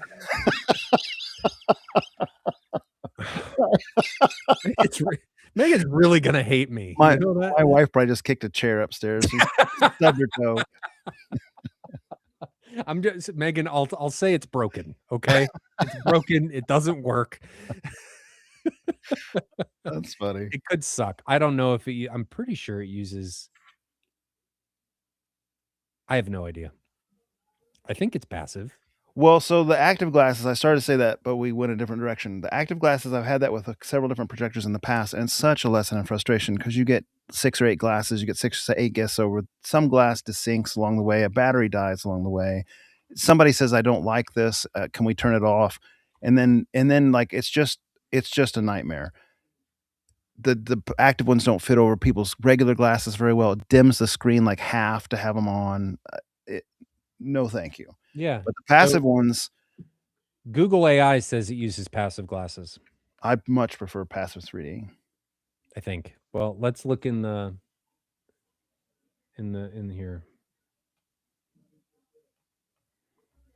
Well, maybe not. Expand and high shock. Oh, maybe it is active.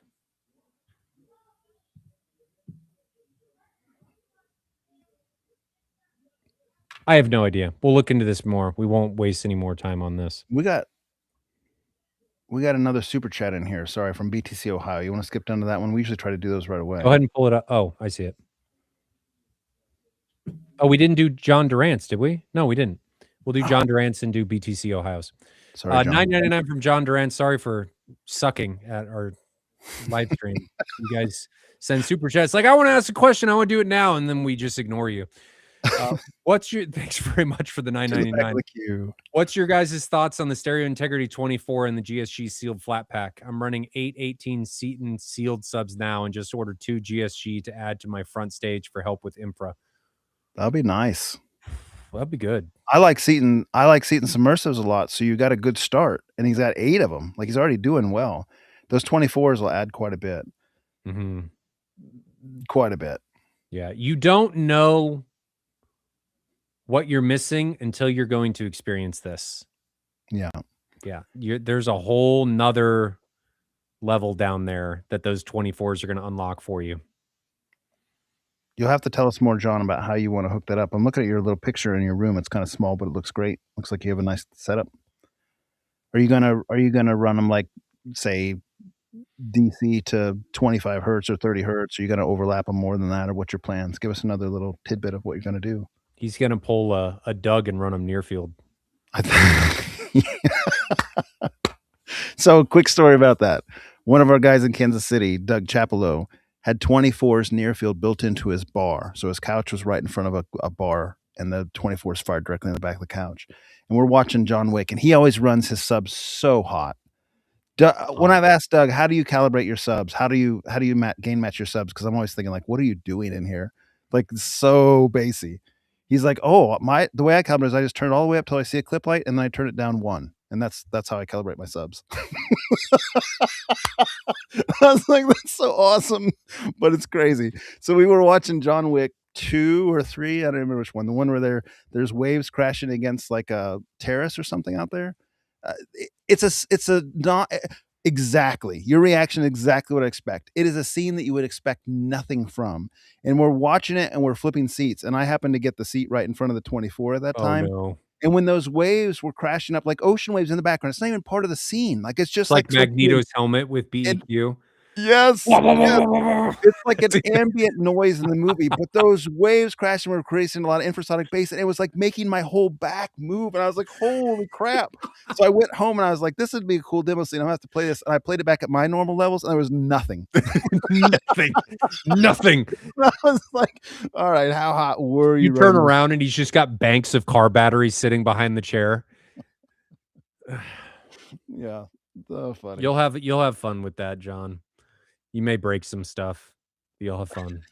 That's how he sets his Ganon sub. That's the other story. Is what was it down there? An orbit shifter or something? When Doug was running around trying to screw drywall back into his ceiling that was falling off at his 4,000 ULF from JT, newly renovated, literally knocking down drywall in an unfinished basement. And then there's Doug running around. He had a sling on, was running around with a screw gun, tied it down. He was actually said he was thankful because it was figuring out all the loose stuff before he had his other system in there. It was a room he was building. It was really wild to watch. Now to BTC Ohio. Thanks for the $10, my friend. If I have 4 Ultimax 215s and I have 1 Behringer NX 6000 amp, how would I best hook up the 4 subs to 1 amp? Anything needed between a Denon 3800H and the NX 6000, such as voltage adapters? I don't think you're going to be able to do that. And I say that because I don't think the NX 6000 will run at a 2 ohm load. And I think that's how you'd have to wire up 4 subs to 1 amp.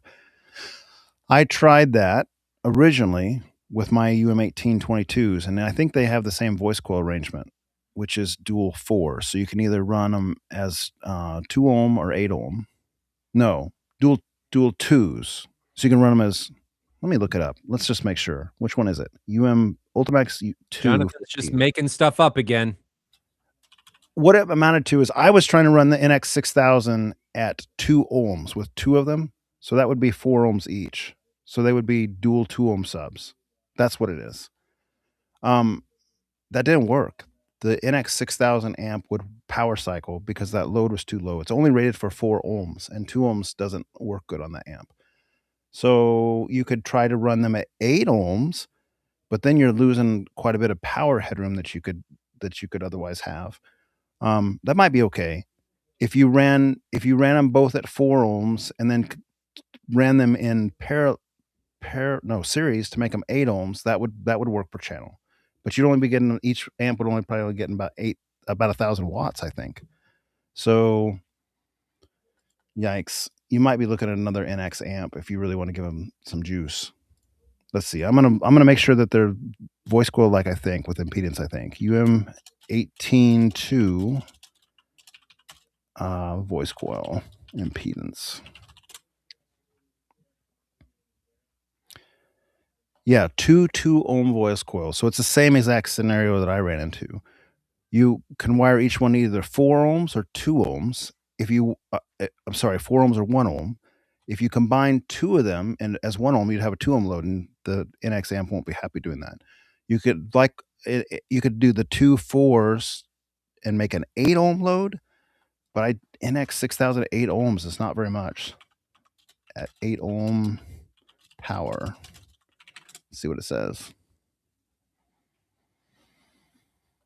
It says 2 by 1600 watts into 8 ohms. Behringer always overrates by about a third, so you're really looking at more like 1,000 watts, like I said. So I was on the right track. 1,000 watts divided by 2, you'd be giving each driver about 500 watts. Is that enough? You could start there, and if you want more power, say you want to give 1,000 channel, you're probably going to want to go to a second NX 6000. Or you could even probably do 2 NX 3000s and be okay with that kind of load, because you'd be getting around 1,000 per amp per channel. So 2 NX 3000s might be a better match. That's my story, and I'm sticking to it.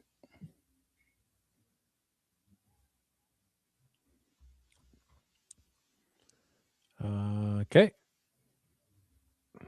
Did that one. Mr. Dunamis 24. I know last week Jonathan brought up best video games of 2025. I recently got into Expedition 33 after it won a bunch of awards at the Game Awards show. It is incredible. Have you played that, Jonathan? I haven't, but Kevin Salty Toes has been playing that and really likes it. What's it about?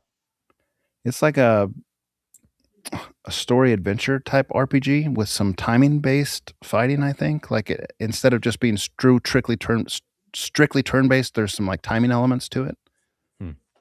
It looks like it's got really good graphics. I looked it up the other night.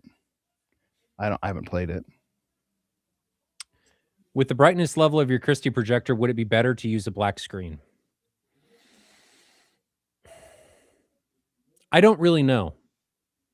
It would definitely give me a better perceived black floor, and I have looked at doing a gray weave. There are a couple of them coming, but I don't know. Have to play with it. I'm just ready for Vader. That's all I want. That's all I want for Christmas. I didn't get it. Have to wait for next Christmas. Hopefully I get it. Can't wait. Johnny asking a question about the Martin Logans again. Okay, thanks. After soundproofing, the ceiling will be 7.6 feet. Been able to buy a few 35s for wides off eBay. Would you go with the fixed angle XTC8s over straight down? Are they angled 30 degrees? I would do the angled ones and not straight down. For sure. For the Atmos speakers. Would you agree? Would you angle them back towards the main listening position? Absolutely. Yeah. Would you do on ceilings if his ceiling is 7.5 feet? How tall is he, and how tall is his gas? Because you will wear a mark on your head every once in a while. Because 7.5 feet, these speakers are probably about a foot tall. I would hit my head at that level, and so would you. Yeah. That would be painful. I'd probably, with the mount and everything, yeah, I would do in ceilings. You'll be too low. Unless you mount the speaker on its side, which I get. No, you can't do that with the Martin Logans because their dispersion is different, vertical to horizontal. They have a very limited vertical dispersion. So unless you are playing into that realm correctly with the speaker placement and covering your entire seating area, maybe you only care about your reference position. I would probably universally go with the XTC8 HD.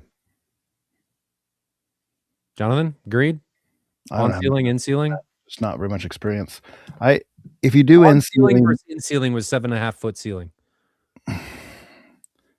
I feel like even if you don't hit your head, you're gonna have a guess that hits their head because they're not familiar. It's kind of unfortunate. Then they're gonna sue you. You're gonna lose the house.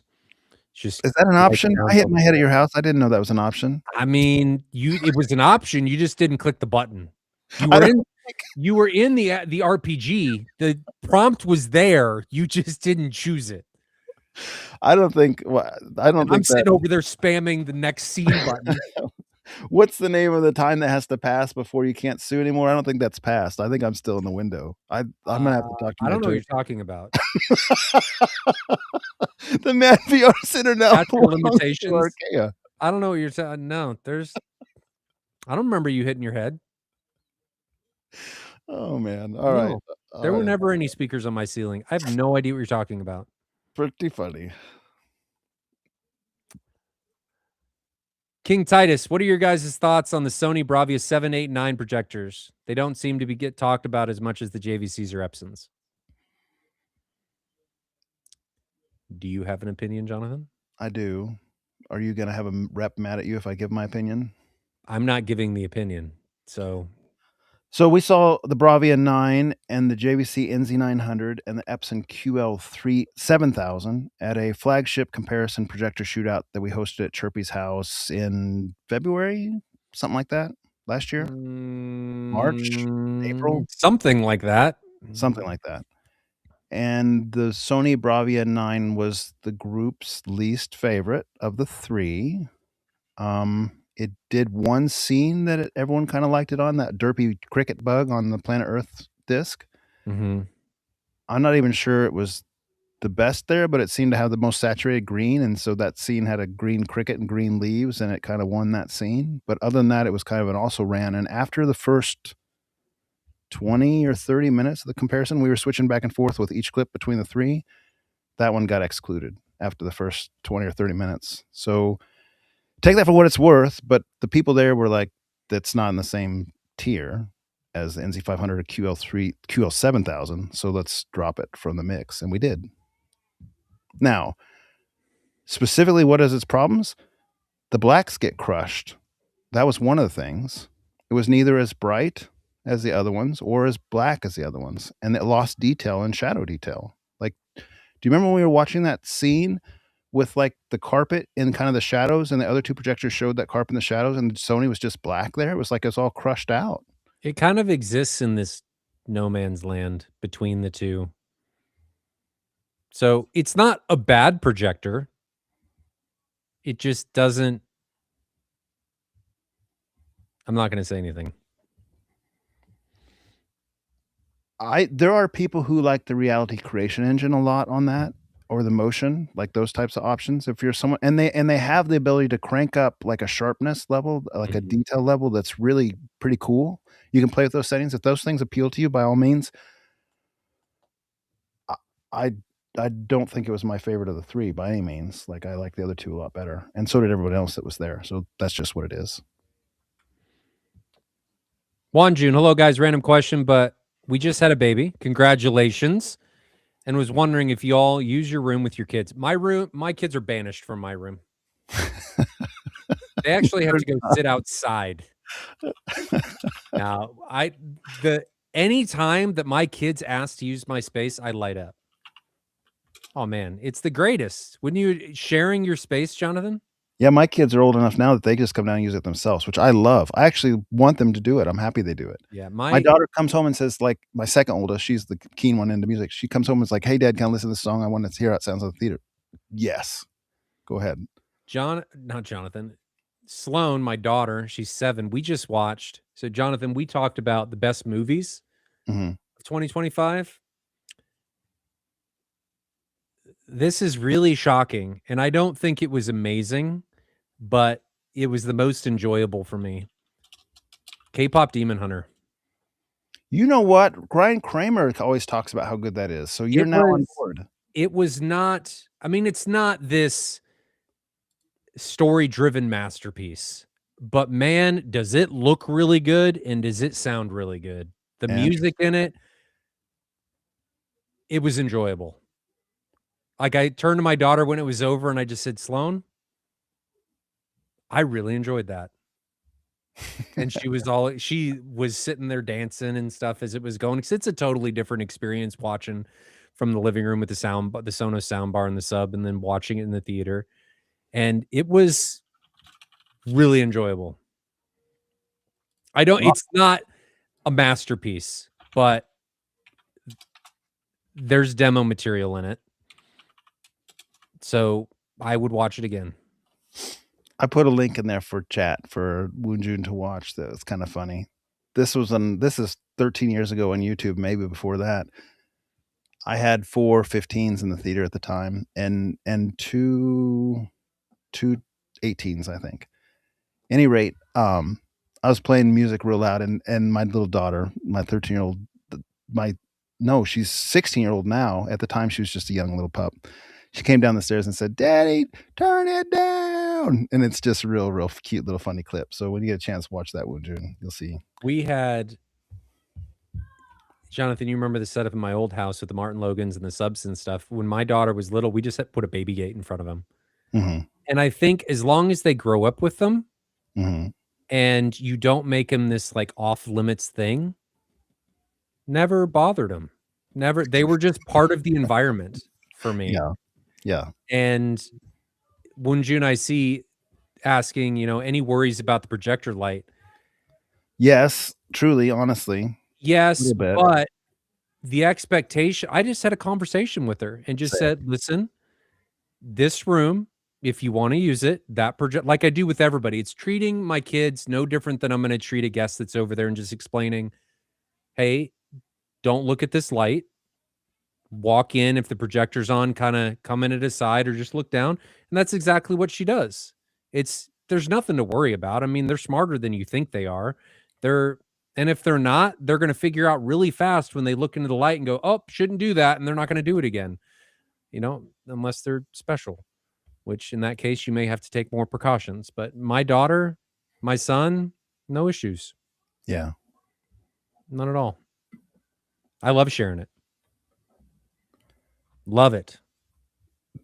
I have a little bit of concern with the projector light, but as I've learned a little bit more about how the laser lights work on the forums, I've become a little bit less concerned about that because when you first think, all right, lasers and laser pointers and like direct laser beam and damaged retinas and all that stuff, it's a little bit off-putting or scary. But when you read about it, it's really a laser bank and it's diffused by the time it's coming out of the lens to the point where it's not it's not the same thing as like a laser pointer being shot in your eyes by any stretch of the imagination. Now you shouldn't just sit there and stare into it, of course, but it's Now just I'm not. just imagining you watching test patterns directly from the projector, just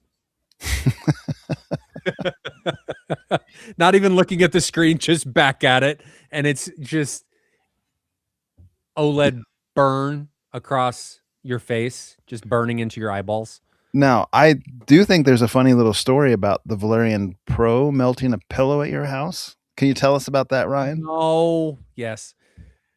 Uh, So it can't truly be strictly like lamplight. I mean, Kate, take that and consider I that. don't know how that A happened. lamplight doesn't melt a pillow. I mean, a pillow, it wasn't even touching it.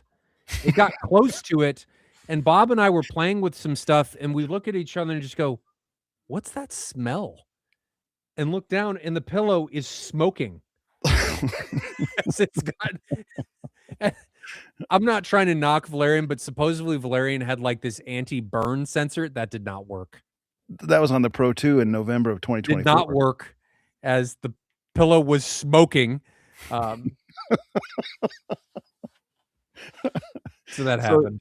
so that does give you a little concern, but also if I'm being just really frank here, I don't know if the light coming out of the Valerian is the same as the light coming out of the Epson or the No idea. JC.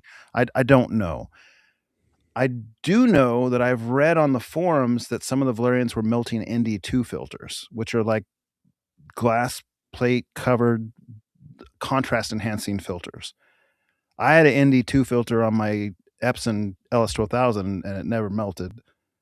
So I don't know. I mean, the thought has crossed my mind with any of these things. Like, when we get 20 years down the road, are they gonna be like, "We shouldn't have introduced this publicly because it has We're results." all in retirement homes and we can't Yeah, see. We're just blind walking into because we get walls. the convenience of laser lighting. I don't think that should be the case from what I've read. I don't expect that to be the case, but yes, it's a little bit unnerving. Hmm.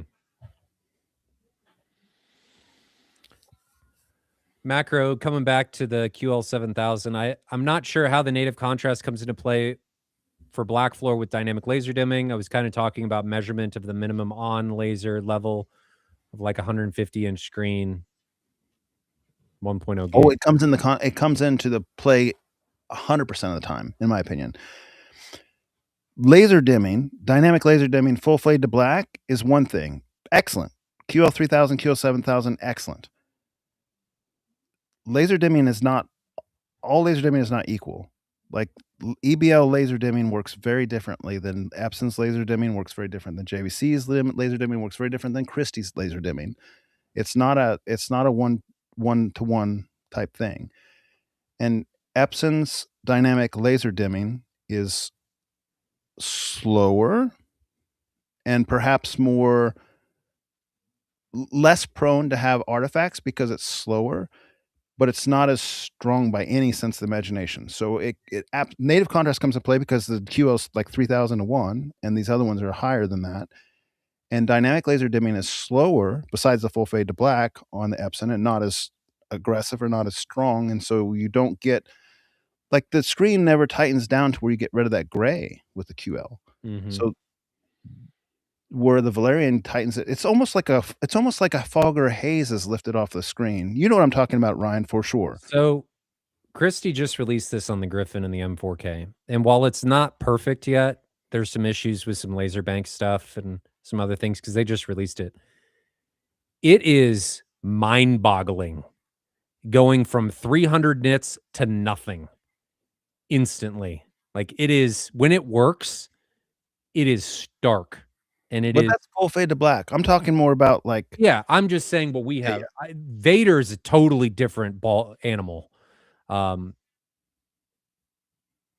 Everybody does things very, very differently. Like Vader is totally different than what everybody else is doing. And it's just a different stroke for different folks. Which one's the best? I don't know. I think we can macro proxy, I think I can explain that to you real easily if you watch that video we released earlier this week on the screen, and actually I could probably pull this up while we're asking the next questions or whatever, and kinda give you an idea. Even though the native contrast is fairly similar between the Valerian and the LS12000, in fact, the LS12000 has a better native contrast Mhm. than the Valerian. It's 5001 versus 4001. But when EBL kicks in, that dynamic contrast changes a ton, way more than the LS12000 did, way more than the QL series will. And so, like, that scene where it's incredibly black on that Dark Phoenix, when they're coming up on the trees and the aliens first come out behind those trees, where it's just kind of like a gray, foggy, kinda hard to see on the QL or kinda hard to see on the LS12000, the Valerian made that, like, just Yeah. really super But the clear and trade-off there was you stark lost contrast. color volume. You lost color volume and you lost brightness, Yeah. but it was a worthy trade because now you can see what's going on in the scene instead of a gray Yeah. haze. So it's not all EBLs are created equally. And this is why people are so excited about Christie's Vader, variable dynamic range, which is designed for a commercial application, but it's coming to residential, is because the demos that I've seen of it, where they had two projectors sitting side by side, and you guys have probably heard me talk about this before. Two projectors sitting side by side, identical calibrated displays, one with variable dynamic range, one without. When they turned VDR on with one, the color did not change. The black floor did. So everything got darker. Color, for whatever reason, the brightness, and it could have just been the perception, like the overall color could have brightness could have gone down, but because everything was darker, it perceptually stayed the same. The color to everybody's eye looking at the screen and its brightness and its color did not change. So That's a big reason why everybody's very excited, because typically one of the compromises you give up or you make when you're doing something like EBL is color. Things get dimmer. Things don't track uniformly. So hopefully when Vader releases, and I'm hopeful because it is a commercial product and I don't think the commercial theaters will tolerate that, it does what we want it to do. We're I looking can at show this real good, I think. I mean, as well as can be expected with a crappy action cam, I think I can show him exactly what we're talking about so he doesn't have to watch the other video. Stand by just 1 second. I'm going to share my screen and I'll hopefully show you. All right. So let me go back to our cast here and say share screen. And we'll go to, can I do the entire screen? And then share. And then I'll pull up DaVinci. Okay, Ryan, do you see my screen? Mm-hmm. Okay, so this is that scene, and this is the Epson LS12000 on the right, which has better native contrast than the QL, and the Valerian on the left. Because we're introducing this clip, you can't rely on the color differences the camera sees because the wavelength is different on the Valerian, and it always will show up as a little bit red with this typical camera. So ignore that color difference. You don't see it in person, or at least most people don't. Tim did somehow. But and this is a crappy camera. It's a DJI Action 5. It's meant not for night testing like this. But so already, I mean, look at the difference on the right side. That's the native contrast is better on the LS12000 than the QL3000 and the Valerian, but EBL is doing its work because even like on the black bars on the top and bottom, they're not as gray. And then look, like the Epson is just kind of like a gray fog here, and the Valerian's very clear. Again, ignoring the colors because that's not how it looked in person. And then like even here, like gray fog, no gray fog on the left. Gray fog even at the dinner table, not so much on the left. But when it's the most stark is when they go out in the woods here. And do you see how the Epson has got that gray fog, the LCD panels fog, and the Valerian had none of that. The Valerian was like crystal clear. The Valerian Max was crystal clear. But look, now you can also see that some of the, and the camera exaggerates things, but you can see that the LS12000 had more color in the dark shadows. Like we talked about the earlier podcast, that colors got muted on the Valerian as it went dark. But let me go a little bit further. You can still see here. I mean, look how much blacker it is on the Valerian on the left versus the Epson on the right. And then when she actually peers into the trees here, like it looked like a night scene on the left. There was not this gray overcast. And on the right, there was a gray overcast from the Epson.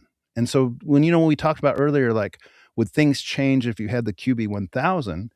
And I don't think they would, because the black floor between the QB1000 and LS12000 is basically identical. It's a LCD limitation. That's like a technology limitation.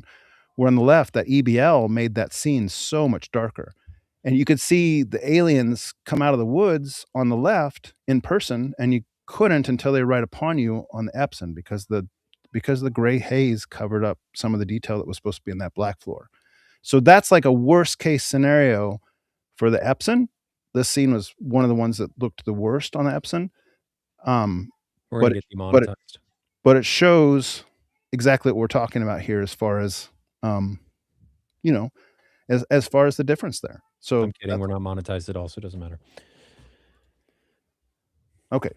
Jonathan takes all the money anyway.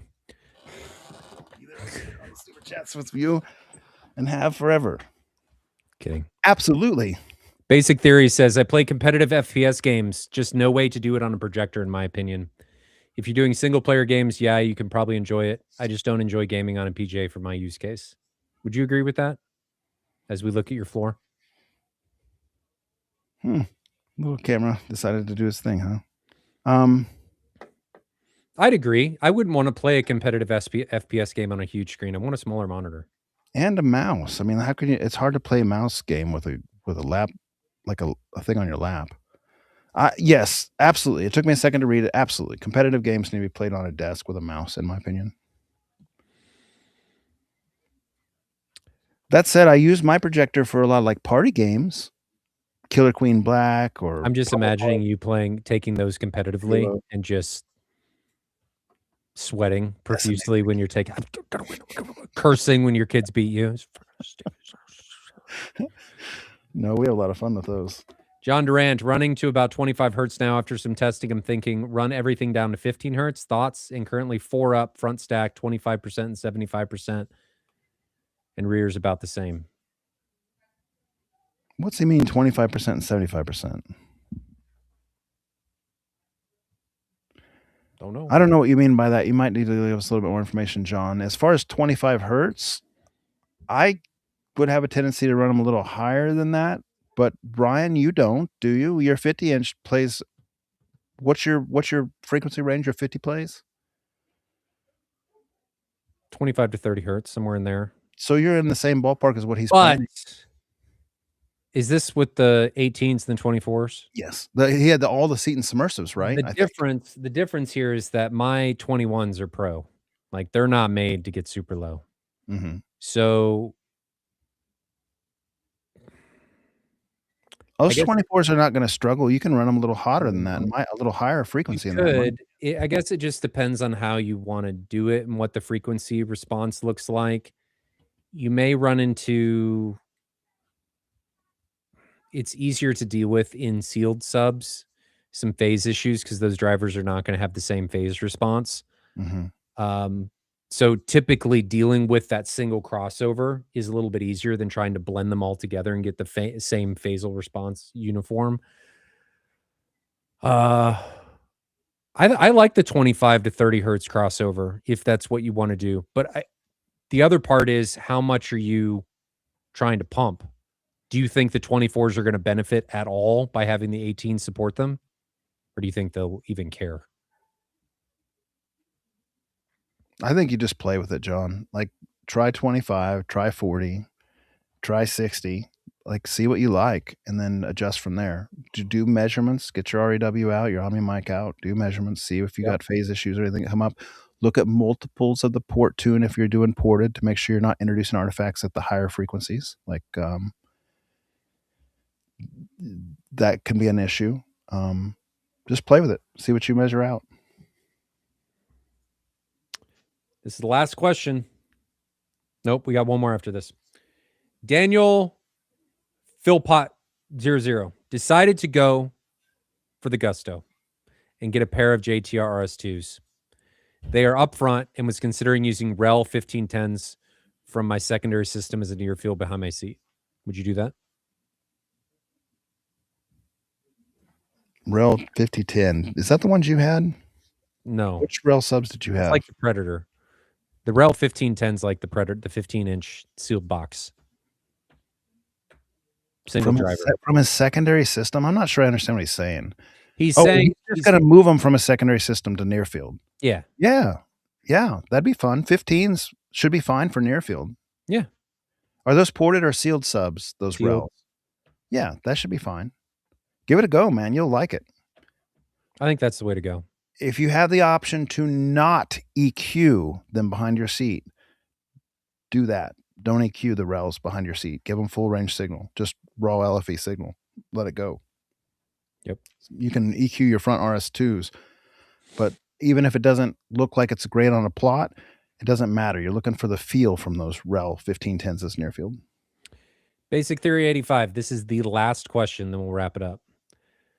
Remind me, for your music listening preferences, speaker over headphones? If speakers, do you enjoy music in your theaters, or do you have, or would you want a dedicated 2-channel space and system? Jonathan and I despise music in our theaters. It's never allowed in our theaters. Jonathan only does demo clips, and that is all. On my phone, in my theater room. No. Demo clips only. You take in content, movies on your phone. Your projectors are only used for demo clips. Same for your speakers. We don't even agree on this answer, Basic Theory. So you got two separate answers on this, and that's fine. Do I want a dedicated 2-channel space in my room? No. I like upmixing all 2-channel music. All 2-channel music I like upmixing. No.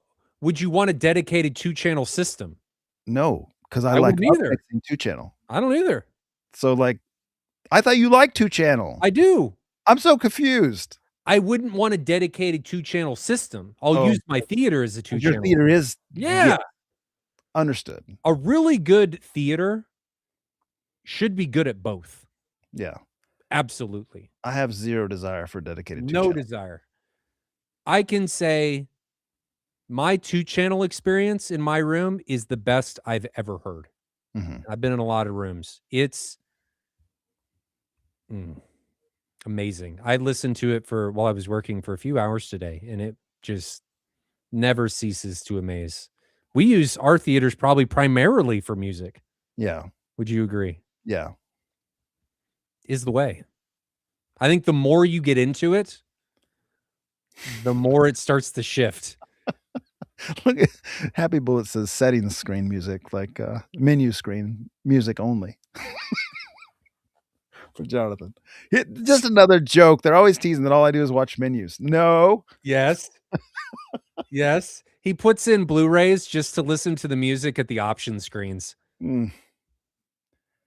So Macro Proxy has a couple more comments in here. All I can say, man, I here, this comment, for instance. Well, Sorry. let me get the Go ahead. first one. Go ahead. There was one in here who was talking about, like, the nits being here. So my issue is if you're saying I'm at 700 nits, so 3001 means Black Floor is 2.3 nits. That's not the case in practice because rarely are you maxed out on laser power and then minimum. Don't think of it in that context. Just think of it in like a 3000 to 1 context versus a 40,000 to 1 JVC context or, a dynamic on the Valerian. It just means like, I mean, it's from that like video that I showed you with the Dark Phoenix clip. Like that's the difference. The difference is there's no true black. Mm, it's a combination of things. Like I think people need to pay more attention to intrascene than they do native. I think intrascene is a much more important statistic than native. I agree, but there's a threshold there, right? Like I felt Yeah, that way yeah. around the LS 12,000 versus the JVC RS 2100. I felt that way about that one. But Yes. when you drop to like 3000 to 1, like the QL series, I'm not so sure. I think that swings the pendulum a little bit to me. Like you might have like gone one step too low for that not to be. Oh, sure. Yeah, you will notice Yeah. depending on the content. Yeah, So, absolutely. like, Your if you black have a floor native is your contrast black of floor. I guess what I'm saying to illustrate this a little more clearly, if you had a 10,001 native contrast, would intrascene be more important? Yes, absolutely, because 10,000 is good enough. If you had a 5,000 native contrast like the LS 12,000, is intrascene more important? Yes, probably, because 5,000 is mostly good enough. I mean, you and I were both kind of in the 5 to 6,000 range with the Christie and the LS 12,000, in that range, right? When you drop to 3,001 with the QL series, you're tiptoeing on that line where you wish you had a little bit better native. And is intrascene still more important? I already have good intrascene. The QL 3000 and QL 7000 have good intrascene. Well, look at his latest comment. But you long a little bit He for the says native. that can't be the case because you said the Valerian was darker with the same light rating and less native contrast. It's because of EBL. Yeah, that's the dynamic dimming equivalent of Native what. contrast is not dynamic contrast. Dynamic contrast is the EBL. It is your laser dimming. The native on the Valerian with the fixed dynamic contrast was like 4001, so less than the LS 12,000. So if you did not, it was episodes better. if you did not have laser dimming engaged, it would be grayer than the Yes. LS 12,000. Correct. No question. Correct. But when you enable EBL, that's where dynamic takes over and it gets darker. It does not mean that your native contrast improves, Correct. but EBL makes it darker. I'm confused. We must be missing what he's saying Because here. EBL, the QL does not, and the LS do not have EBL. That's right. They They have have, their own form of dynamic laser dimming. They all do. Like but it's there's still fade to black. well, that's not.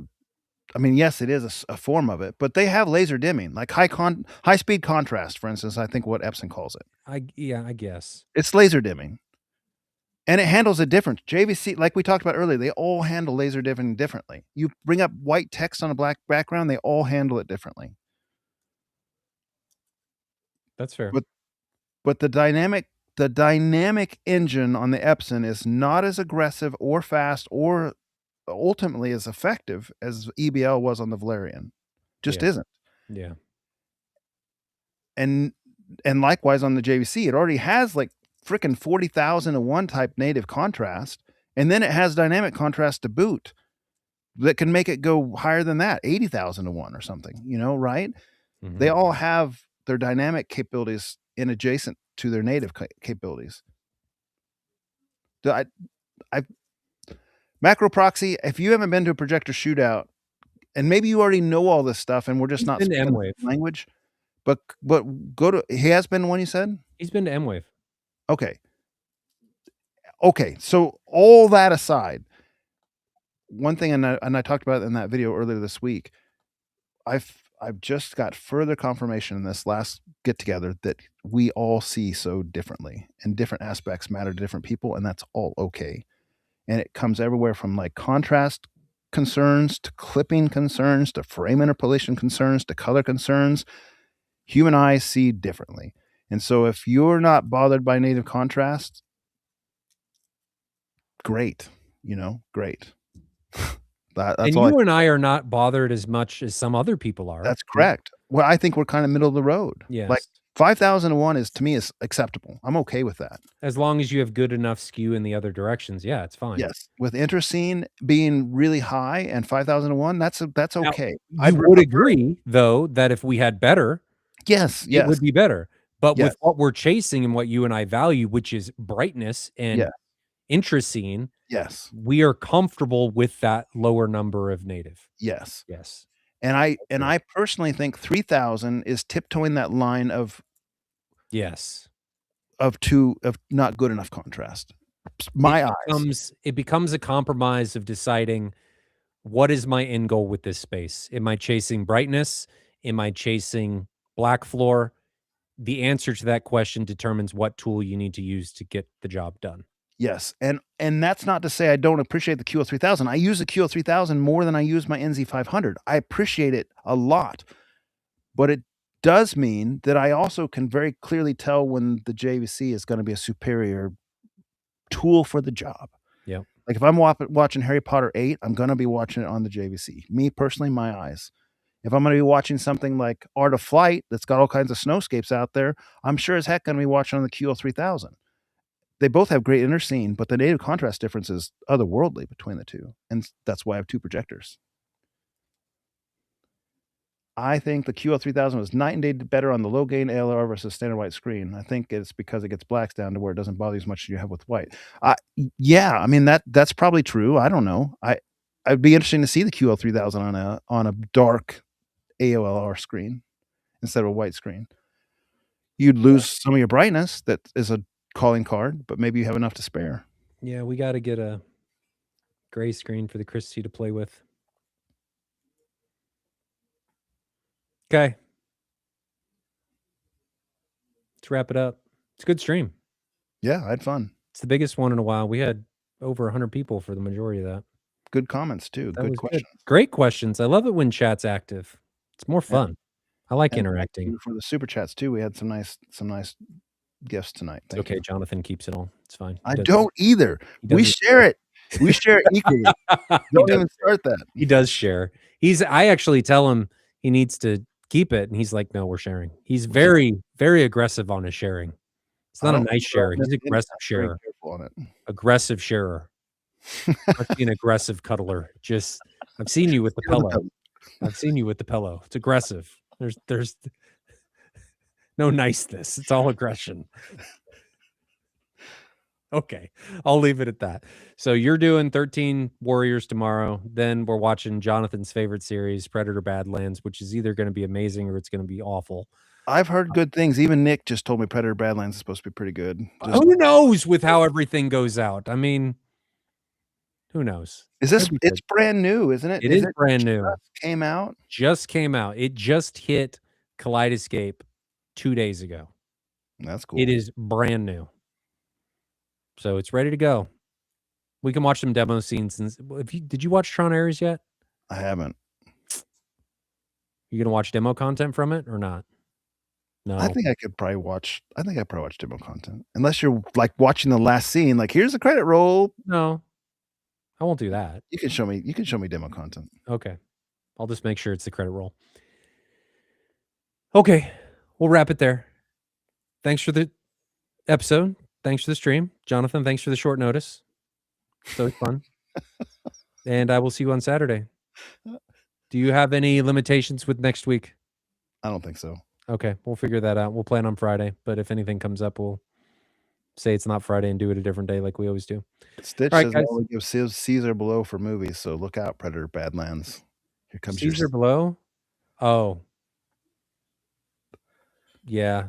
But for our recent movie experiences, Season Below are pretty accurate. Justified.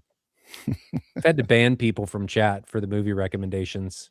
Yeah, Bruce Barnes, you're never welcome here again. Never again. I'm just kidding, Bruce. Just kidding. But anyway, guys, stay safe in those.